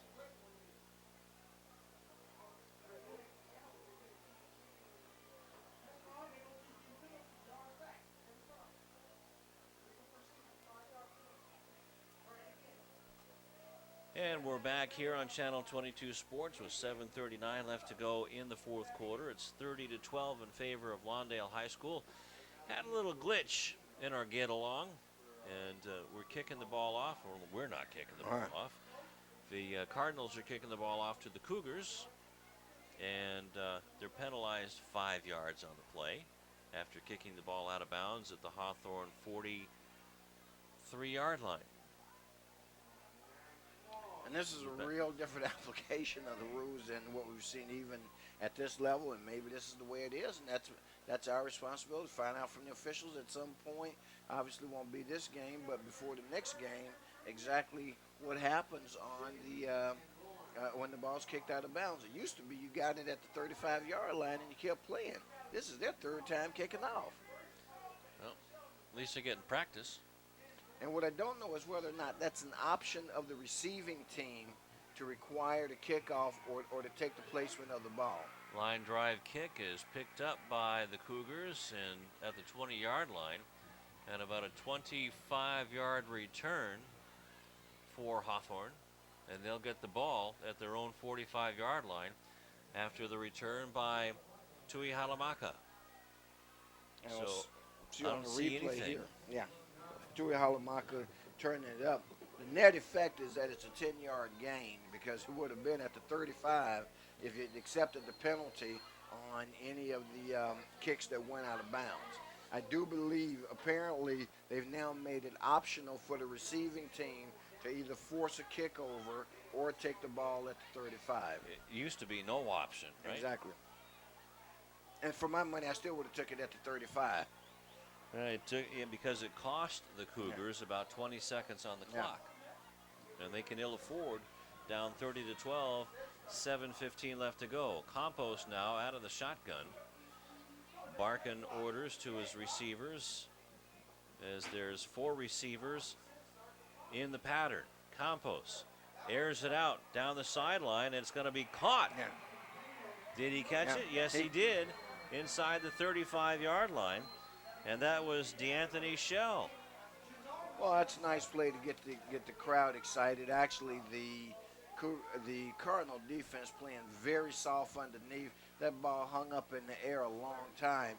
Actually, it would have been just as easy for a Cardinal to have caught it as it was for a Cougar to catch it. So a 21-yard gain, and Campos out of the shotgun again, as these Cougars are going to throw it on every down. You can bet, but Campos has to run the ball and gets away from a Cardinal flying in the backfield. And now we got a flag. Another personal foul flag. This one may go against the Cardinal. Jesse Perez on the tackle for Lawndale. That's right. Well, and of course the Cardinals, they're just going to keep it on the ground, keep working the double wing, and keep chewing the clock up. Wilkerson on the move, but the ball goes to Fleming on the misdirection. And another good defensive play by number 50. And that was Nayata Tomasi with the tackle on Fleming. but on the play, it was a gain of about 7 yards.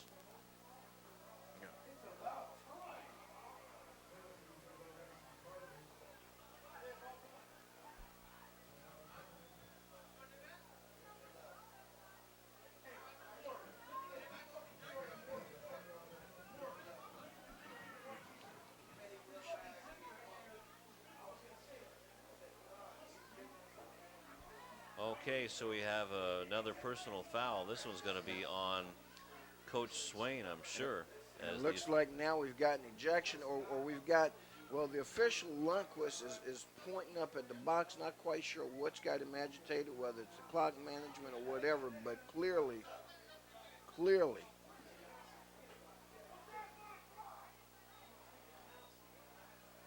So whatever it is against the Cougars, and it's a big one. Well, we've had some technical difficulties here, Rufus, and so we're going to try to catch our fans up on the game. As this now is going to be a second down and about 2 yards to go now. So we'll try to recap you here. I'm trying to keep up what's going on with the game here. Well, it was a penalty level against the Cougars, again, of a personal foul nature. And it shows, using the side marker shows second and short here. As you mentioned, a 30-12 game. Cardinals with the ball, threatening again. Cougars trying to maintain some measure of pride by holding them, but Callaway is challenging their pride right now as he takes it down near the 20-yard line. They're going to spot him at about the 21. And DeAnthony Shell with a big defensive play, or else Callaway would have really gotten into the defensive backfield, where it's going to be a first down after the 8-yard gain. Which gives us a chance as they huddle up for a moment. Now they're breaking the huddle. As you said, the half started with the Cougars only down 14-12. But, man, it's been a landslide here in the second half since then. 4:12, 4:10 left to go in the ball game in the fourth quarter as Campos looking for something to hands it off on the misdirection to Wilkerson. Wilkerson getting towards the first down marker close to the 11-yard line. And we'll see where they spot the ball. Looks like they're going to spot it around the 13-yard line. So Wilkerson with an 8-yard gain. With an 8-yard gain, and as you mentioned just a moment ago, which was very predictable, after Lawndale got this comfortable lead, you can rest assured that they were going to run it the rest of the way. Of course, 2 timeouts burned early in the third quarter by Hawthorne gives them even fewer options in terms of clock management and trying to do something to get themselves back in the game.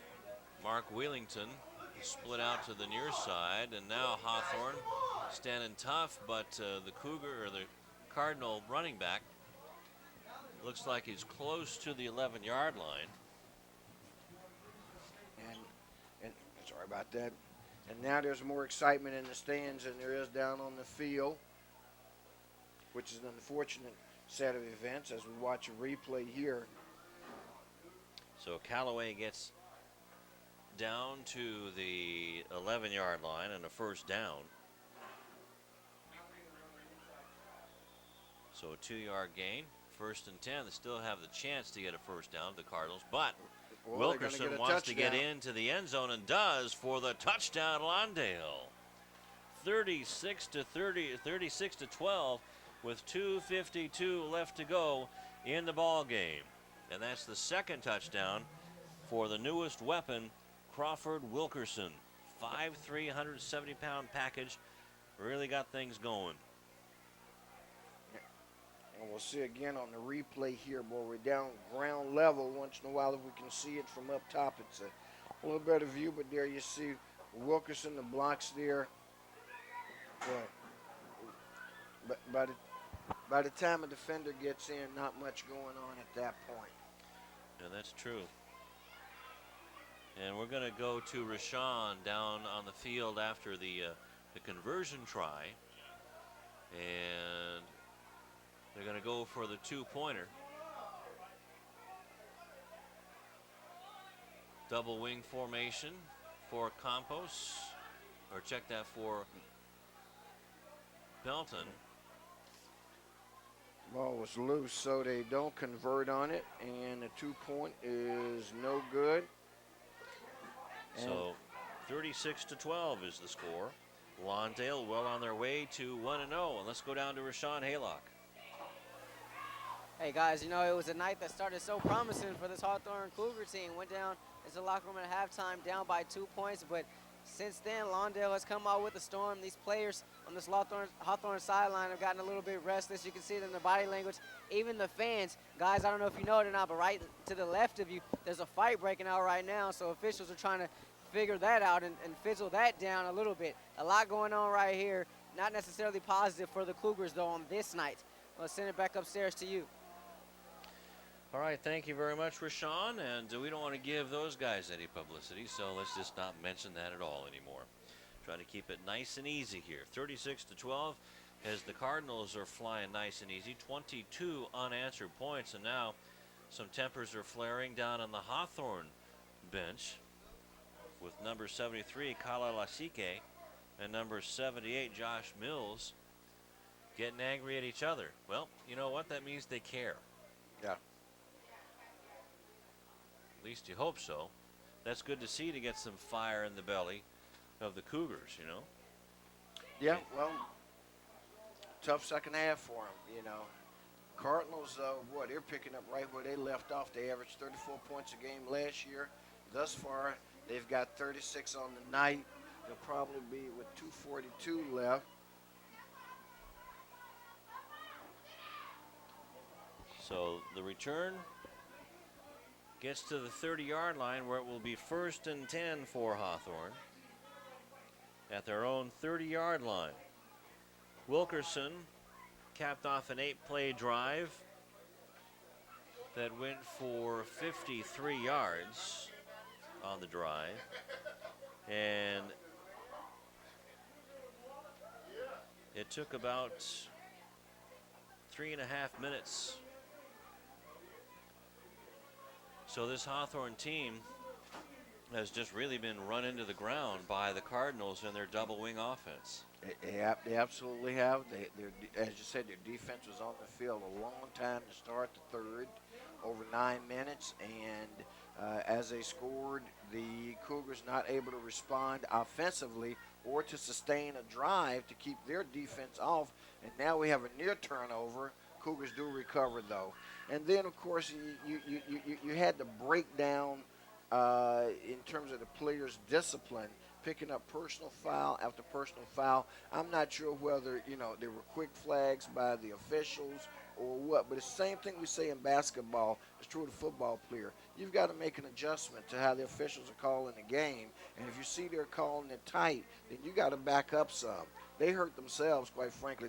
That's something I'm sure Coach Swain, in looking at the film, will recognize that they've got to address. Oh, absolutely. Tyler Johnson for Lawndale really getting in, pressuring. Noel Campos has really done a terrific job here tonight for the Cougars. So that's a kind of a silver lining here for Hawthorne.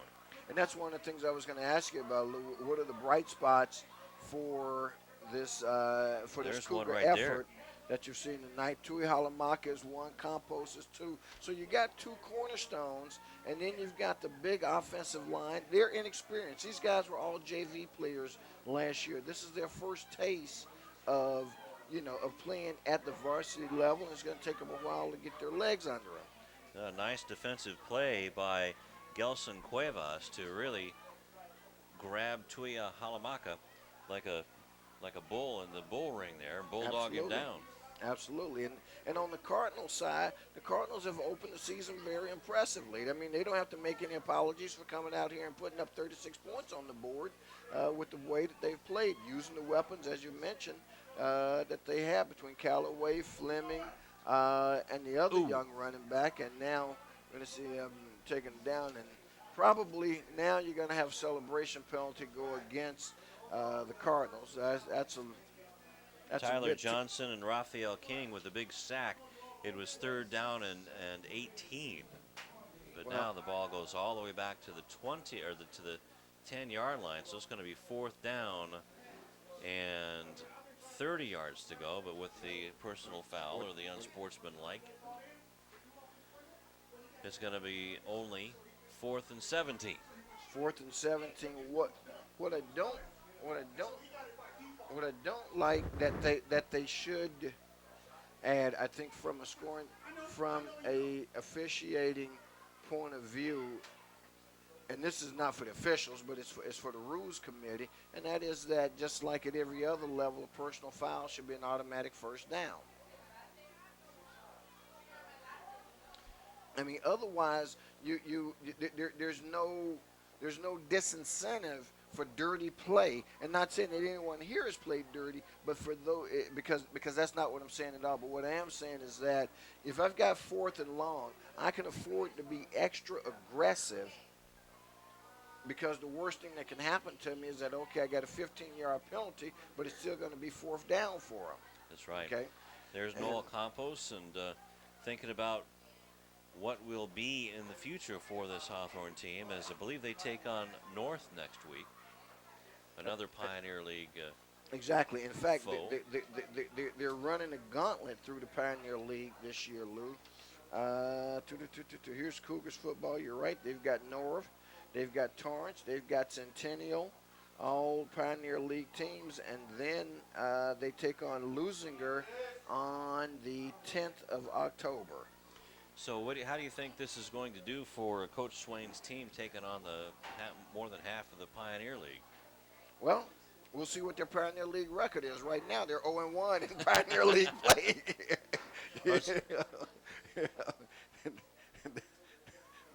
That's what they are. And on the others, we'll get you the Cardinal schedule in just a moment after this play. Tui Halamaka again trying to be drugged down from behind. That's not an easy thing to do, as he gets back almost to the original line of scrimmage as they don't punt the ball away on 4th and very long, 4th and about 17. And it gets up to maybe the 30-yard line. Now, and it should be 1st and 10 for the Cardinals right there. And that's what it will be. Which since it's 1st and 10 for the Cardinals, let's talk about their schedule. The rest, at least their next couple of weeks of pre-league play. They've got Sierra Vista, which is a school out of Baldwin Park. They've got Fireball, which is a new school in Linwood. And that's the ball game. And don't mean to interrupt you. No problem. Well, last thing, then they got Verbum Day and Linwood before they go into league play on the 17th of October. So a couple more games. It's an upcoming schedule. But as the teams prepare to shake hands and close it out, boy, all second half. Great first half. If the game is stopped there, Hawthorne have a great moral victory. Right now, they got to go back to the drawing board and figure out where we go from here, because this defeat, in terms of the second half alone, 22 points they gave up in the second half. They got outscored 22-0 after making a 2-point ball game at the end of the first half. I'll tell you what, it was the big opening drive by the Cardinals, keeping the ball for most of that third quarter, 9 minutes of it, in fact, out of the 12 minutes, when they scored that touchdown and really wore out the Hawthorne Cougars in the third quarter. 36-12 is the final score. We'll be back with some final thoughts after this on Channel 22 Sports. Back at Halcap Field, where Lawndale is now 1-0 in the opening game of their season, with a big 36-12 win over the Hawthorne Cougars here at the Sea House. And speaking of the Seas, Cardinal head coach Mark Gomez is with Rashawn Haylock. Hey, thanks a lot, guys. I'm down here with Coach Mark Gomez, the winning Lawndale High School football team. Now, you just told your team to go celebrate the fans that came and supported them. It looks like they're doing it the right way. Yeah, they deserve it. They deserve it. We've been working hard all season for this one game. Again, a big game, rivalry game. I try to do my best to have the school support us, and they have, and they deserve it. They deserve it. They definitely deserve to celebrate, because they worked their butts off, most definitely. Yeah, you said, I talked to you at the half, you said 2 stops They went up to you. They pitched a shutout. Your defense did here in the second half. Yeah, I mean, again, I challenged the defense. The game shouldn't have gone the way it went in the first half, I thought. Give me 2 stops, the game's over. But they definitely stepped up for me. Obviously, you guys don't pass the ball a lot, but you're looking for more from your quarterback, Aaron Belton. What are some of the things you're going to try to work on during this coming week to try to shore those things up a little bit? We have to keep in mind that he's a first-year quarterback. The accuracy is there. It's just like it's the first game jitters. But once he has this game on his belt, he's going to start to settle down. You'll see the ball more coming out of his hands. He's fine. He's fine. We just got to work on some things, look at some film, see what went wrong. First game jitters, he'll be fine. As far as your tailbacks, we all know about Carlton Callaway, but Fleming was out there tonight, and you said maybe there's a little uneasiness, a little timidness there, not really hitting the holes hard. Yeah, there's still a little dancing that I don't appreciate, and I'll let them know in the coming week. But they were running hard. They were running their butts off, getting the right holes. That line did an excellent job for all 3 of the backs. So my hat's off to the line. And reversely on that Hawthorne side, came out and they put up a fight in that first half. Did you expect them to put up this much of a fight here tonight? Absolutely. Anyone who knows football and scouts anybody in the South Bay knows that Hawthorne has some athletes. They are big, they are strong, they are physical. I mean, I give Coach Swain all the credit in the world. I mean, he has a hell of a group with him. It just takes a little time, and they'll get it together. We expected them to be hyped up. This is their home field. We expected them to basically punch us in the mouth. We just need to punch them back, and that's what we did. Hey, thanks a lot, Coach. We appreciate the time. Congratulations on your first win of the year. Thank you. That's Coach Mark Gomez, Lawndale High School. It's the first meeting between these 2 teams since 1980, and Lawndale's able to come out on top tonight, 36-12. We'll send it back upstairs to you guys in the booth. All right, thank you very much, Rashawn. Just doing some adding up here of some numbers, and why don't we go over some of those numbers there, Rufus? All right, well, while you're doing the arithmetic, gives me a chance to remind the fans again, the final score, 36-12.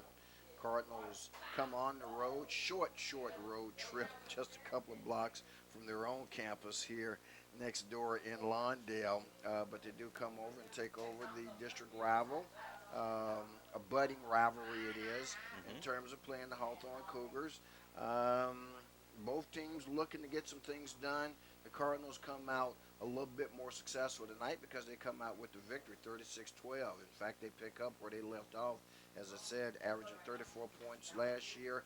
But more importantly, they're integrating new players into it, and they appeared between the 2 teams to be farther along in their development. Although it's the first game of the season, after that first quarter, man, they were smooth the rest of the way. That's right. Mark Gomez's system seems to be working very smoothly because they lost the 2 running backs. Didn't miss a beat, especially with the 2 new kids, and especially Crawford Wilkerson, the little water bug. Jamal Fleming was very, very impressive in his full-time debut here for the Cardinals. And, of course, Carlton Callaway sets that up for them because he still is the feature back in it, and you got a defense is keying on them. They're telling us Rashawn has an interview with Carlton Callaway, so I tell you what, we'll just kick it back down to Rashawn. Hey, thanks a lot, guys. I'm down here with Carlton Callaway of the Lawndale Cardinal football team now. I talked to you earlier in the week, and a lot of support. We had a good talk earlier in this week, but your backfield mates were coming out a little timing, but a little bit off timing, but it was the same old Carlton, same old you. Yes, sir. I told you we was gonna come out. We've been working hard all summer, and it paid off. We got a good coaching staff, good players. We started off a little shaky, but it's not how you start, it's how you finish, and that's certainly how we finished. We finished good. Yeah, we all season long. You guys pretty fired up after this win. And how important was it to play this Hawthorne team? I mean, obviously a big rivalry, neighboring cities. First time you guys have played since 1980. How important was it? Oh, it was very important. Last year we had a loss to losing, so we had to definitely show that we're not the weakest team in the district. And we've been working hard, so we know what was going to happen as long as we executed it. And it's right here, that heart. So we kept it. I don't even know what to say. Obviously, you're stabilizing this backfield here. We saw the consistency from you. 9 more games left in the regular season. Can 23 do that for the remainder of this season? Yes, sir. The Cardinals could do it. Lawndale Cardinals, all of them back there. As a team, we're going to do this. 9 more games. Hey, congratulations, my man. Good luck. Congratulations on the win tonight. Enjoy the rest of the season. That's Carlton Callaway, Lawndale Cardinals high school football team running back. You know, I talked to Carlton earlier this week. Slimmed down a little bit, got a little bit faster. He said, not only will I run you over, but now I can run past you, too. He certainly did that tonight. Lawndale a winner big. We'll send it back upstairs to you guys. All right, thank you, Rashawn. Well, you know what? Because Carlton Callaway lost some of that weight, maybe Rashawn can pick up some of that cheeseburger where Carlton left off there. He needs to gain a few pounds. Exactly. Well, let's go over some of the stats. And Hawthorne, who loses this game to the Cardinals, 36-12. Lawrence Tuihalamaka had 8 carries and 41 yards in the first half. It had 2 touchdowns, had 10 carries and 51 yards overall. It was just really the whole Cougar offense was just knocked off kilter by that big third quarter by the Cardinals and a big drive there. And let's talk all about that. The drive for the Cardinals to start off the third quarter started at 11:44, and that was a 14-play, 79-yard drive that took 9 minutes. And Jamal Fleming with a 1-yard run. Wilkerson capped it off with a 2-point conversion. Speaking of Jamal Fleming, he ended up with 16 carries and 62 yards and a touchdown. Rashawn's guest, Wilkerson, Callaway, I should say, Carlton Callaway, had 9 carries and 61 yards in the second half and a touchdown. Finished up the day with 15 carries and 110 yards. Wilkerson with 6 carries and 63 yards and a touchdown for tonight. So the double wing formation really flying high for the Cardinals. It absolutely did. Wow, that's over 200 yards between the three backs, and it was just a good night. The ball pretty evenly distributed, and Rashawn working on the world record for post-game interviews. Now has yet another one. I understand he has Coach Swain.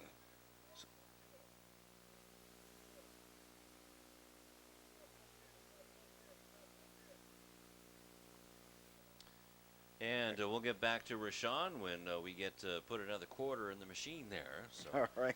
You know, we're running on pay cameras now, so you know you have to put a quarter in for the sound. So yeah, that's the third quarter really was the undoing. Yeah.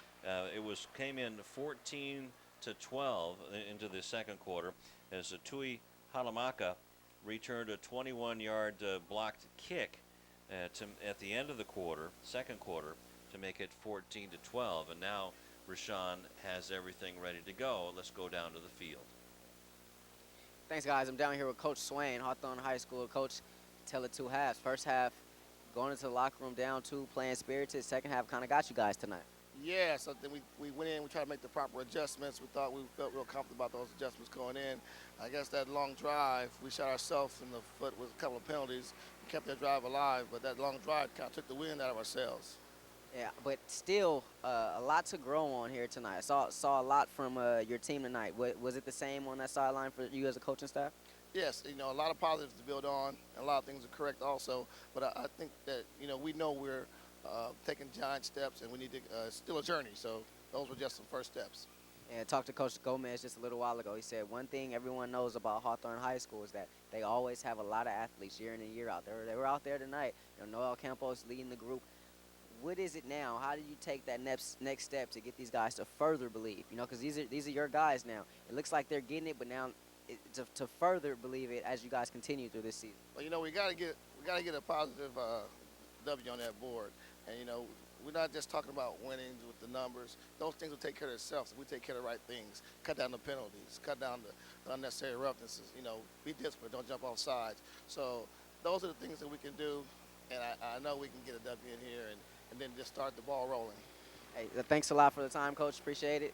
Enjoy the rest of your season. That's Coach Swain, Hawthorne High School, falling tonight 36-12 here at Hawthorne High to Lawndale. Tell it 2 halves. It was the second half that got him in the end tonight, fellas. We'll send it back upstairs to you. Sure did, Rashawn. Good job tonight, and we'll see you next week on our next Channel 22 Game of the Week. And, well, it was pretty much all said there, a tale of 2 halves. And you know what I'd really like to see, Coach Swain, but just all class there coming on after a tough loss to the Cardinals, crosstown rivals. Right. And I would really love to see that offensive line work on forming a pocket around Noel Campos because he has a good arm. Yep. And instead of spending all that time rolling out looking for somebody, form a pocket, give him a little comfort zone there so he can find a receiver to and get this passing game going. And they may well could do that, Lou. The only point I would mention to you about that is that Campos' size and the size of that O-line, he has to get away from just a little bit to see around him. I mean, there are big clouds standing in front of him. There, Joe Montana wasn't that big. Pat Hayden wasn't that big. So there's a lot of guys out there that can throw over him. But the point's well taken. A lineman was what, about 6'7" sometimes? Yeah. Even if you're a 6'5" quarterback, you still got to look over him. Exactly. The good thing that Coach said, though, that shows, he saw the same game we saw. First, he said, the drive in the third quarter. I mean, we said that all along. Then, secondly, and more importantly, he acknowledged and recognized the penalties killed him. Yeah. And that's what he said. We got to get away from these, unnecessary roughness, unsportsmanlike, and all this nonsense that just kills you. And they had two of them that really, more than anything that Lawndale did, just completely did them in. So that's good to know because that tells us what practice is going to be like next week for the Cougars. At least it's fixable. Exactly. Okay, it's nothing that they can't fix, that's for sure. And as for Lawndale, they just need to tighten up the screws a little bit on the machine, I'll tell you what. Well, it's time for our player of the ball game, and let's since we got Hawthorne and Lawndale, let's have co-players of the game from each side. I think I have my pick for Hawthorne. Okay, well, I would suspect. Wow, you threw me a curve because I was only doing one, but for Hawthorne, okay. Well, for Hawthorne, I would say Lawrence Tuihalamaka, who played terrific on both sides of the ball as the middle linebacker and also the running back. Kind of reminds me of old number 4 there for the Olympians the past few years. Yep. And light a fire and let him go. He's just a terrific ball player. Now, as far as I'll second that emotion. Okay, and we'll shuffle on over to the Cardinals side of the ball. That is a quagmire. You got 4 guys at least there that you could choose from, and you have Carlton Callaway, you have Jamal Fleming, you have Crawford Wilkerson, and Aaron Belton, the quarterback. And it's just you could flip a coin there, but Carlton Callaway kind of set the table and did the workhorse, but then you had the jitterbug, Mr. Wilkerson, who ran all over the place. And then you had Jamal Fleming, who filled in between. Well, I'm going to give you my vote. Okay. All right, on this. This one's a little more easy for me. This one's Callaway, and I say that for this reason. Callaway coming in, that's who they were focused on. He sets the table for everybody else. These guys don't get what they get if there's no Callaway there for them to be concerned about. Because as you saw, that's the reason he got 110 yards. Now, if you had given him the carries that these other guys had, he would have got 200 yards tonight. Right, yeah. So for my money, Carlton Callaway is a player of the game for them. So there you have it. The Cardinals player of the game, Carlton Callaway, who had 110 yards rushing and 2 touchdowns. And for the Cougars, Hawthorne Cougars, Lawrence Tuihalamaka, who had 2 touchdowns, 1 on the ground, and picked up the block punt and returned it for 22 yards. That's right. And was an animal on defense as well for the Cougars. Well, they've got a nice tandem. As I said, Tuihalamaka and Campos, and again, with that O-line, those ingredients, that's if you're a Cougar fan, and I know you're now 1-20 over your last 21 games, and even Coach Swain would say, he doesn't take any gimmies. He'd just say, hey, here's what we are. We're 0-21, quite frankly. And but what he does have that they had not had for the last 2 years, they've got some real ingredients to win football games with, and so they've got some excellent building blocks. And I would really love to see how Campos can do with those wide receivers without having to be in desperation time. Exactly. And Ushali Ellison, like to see how he can get the ball and do what he can do once he gets the ball in his hands too. Well, I think we should put a bow on this one and send it off. What do you think, pal? It's done. All right, we're going to tie this one, and there it is. We're going to wrap this one up and send it back on Channel 22 Sports for Rashawn Haylock, Tom Strickfadden, and the terrific Channel 22 Sports crew, along with Rufus Washington. I'm Lou Stowers inside of Hellcat Field's press box, telling you the final score once again from Game 1. Lawndale 32, or was it 36? 36. 36. And the Cardinals beat the Cougars 36-22. Until next time, I was so worse long. than that. It was 36-12. Oh my gosh. Yeah. I know know? you're a Cougar fan. But I know. I got to have another cup of coffee here. 36-12 as now. But it's the first game of the season for everybody. All right. Until next time, so long. Not soon enough. Good night.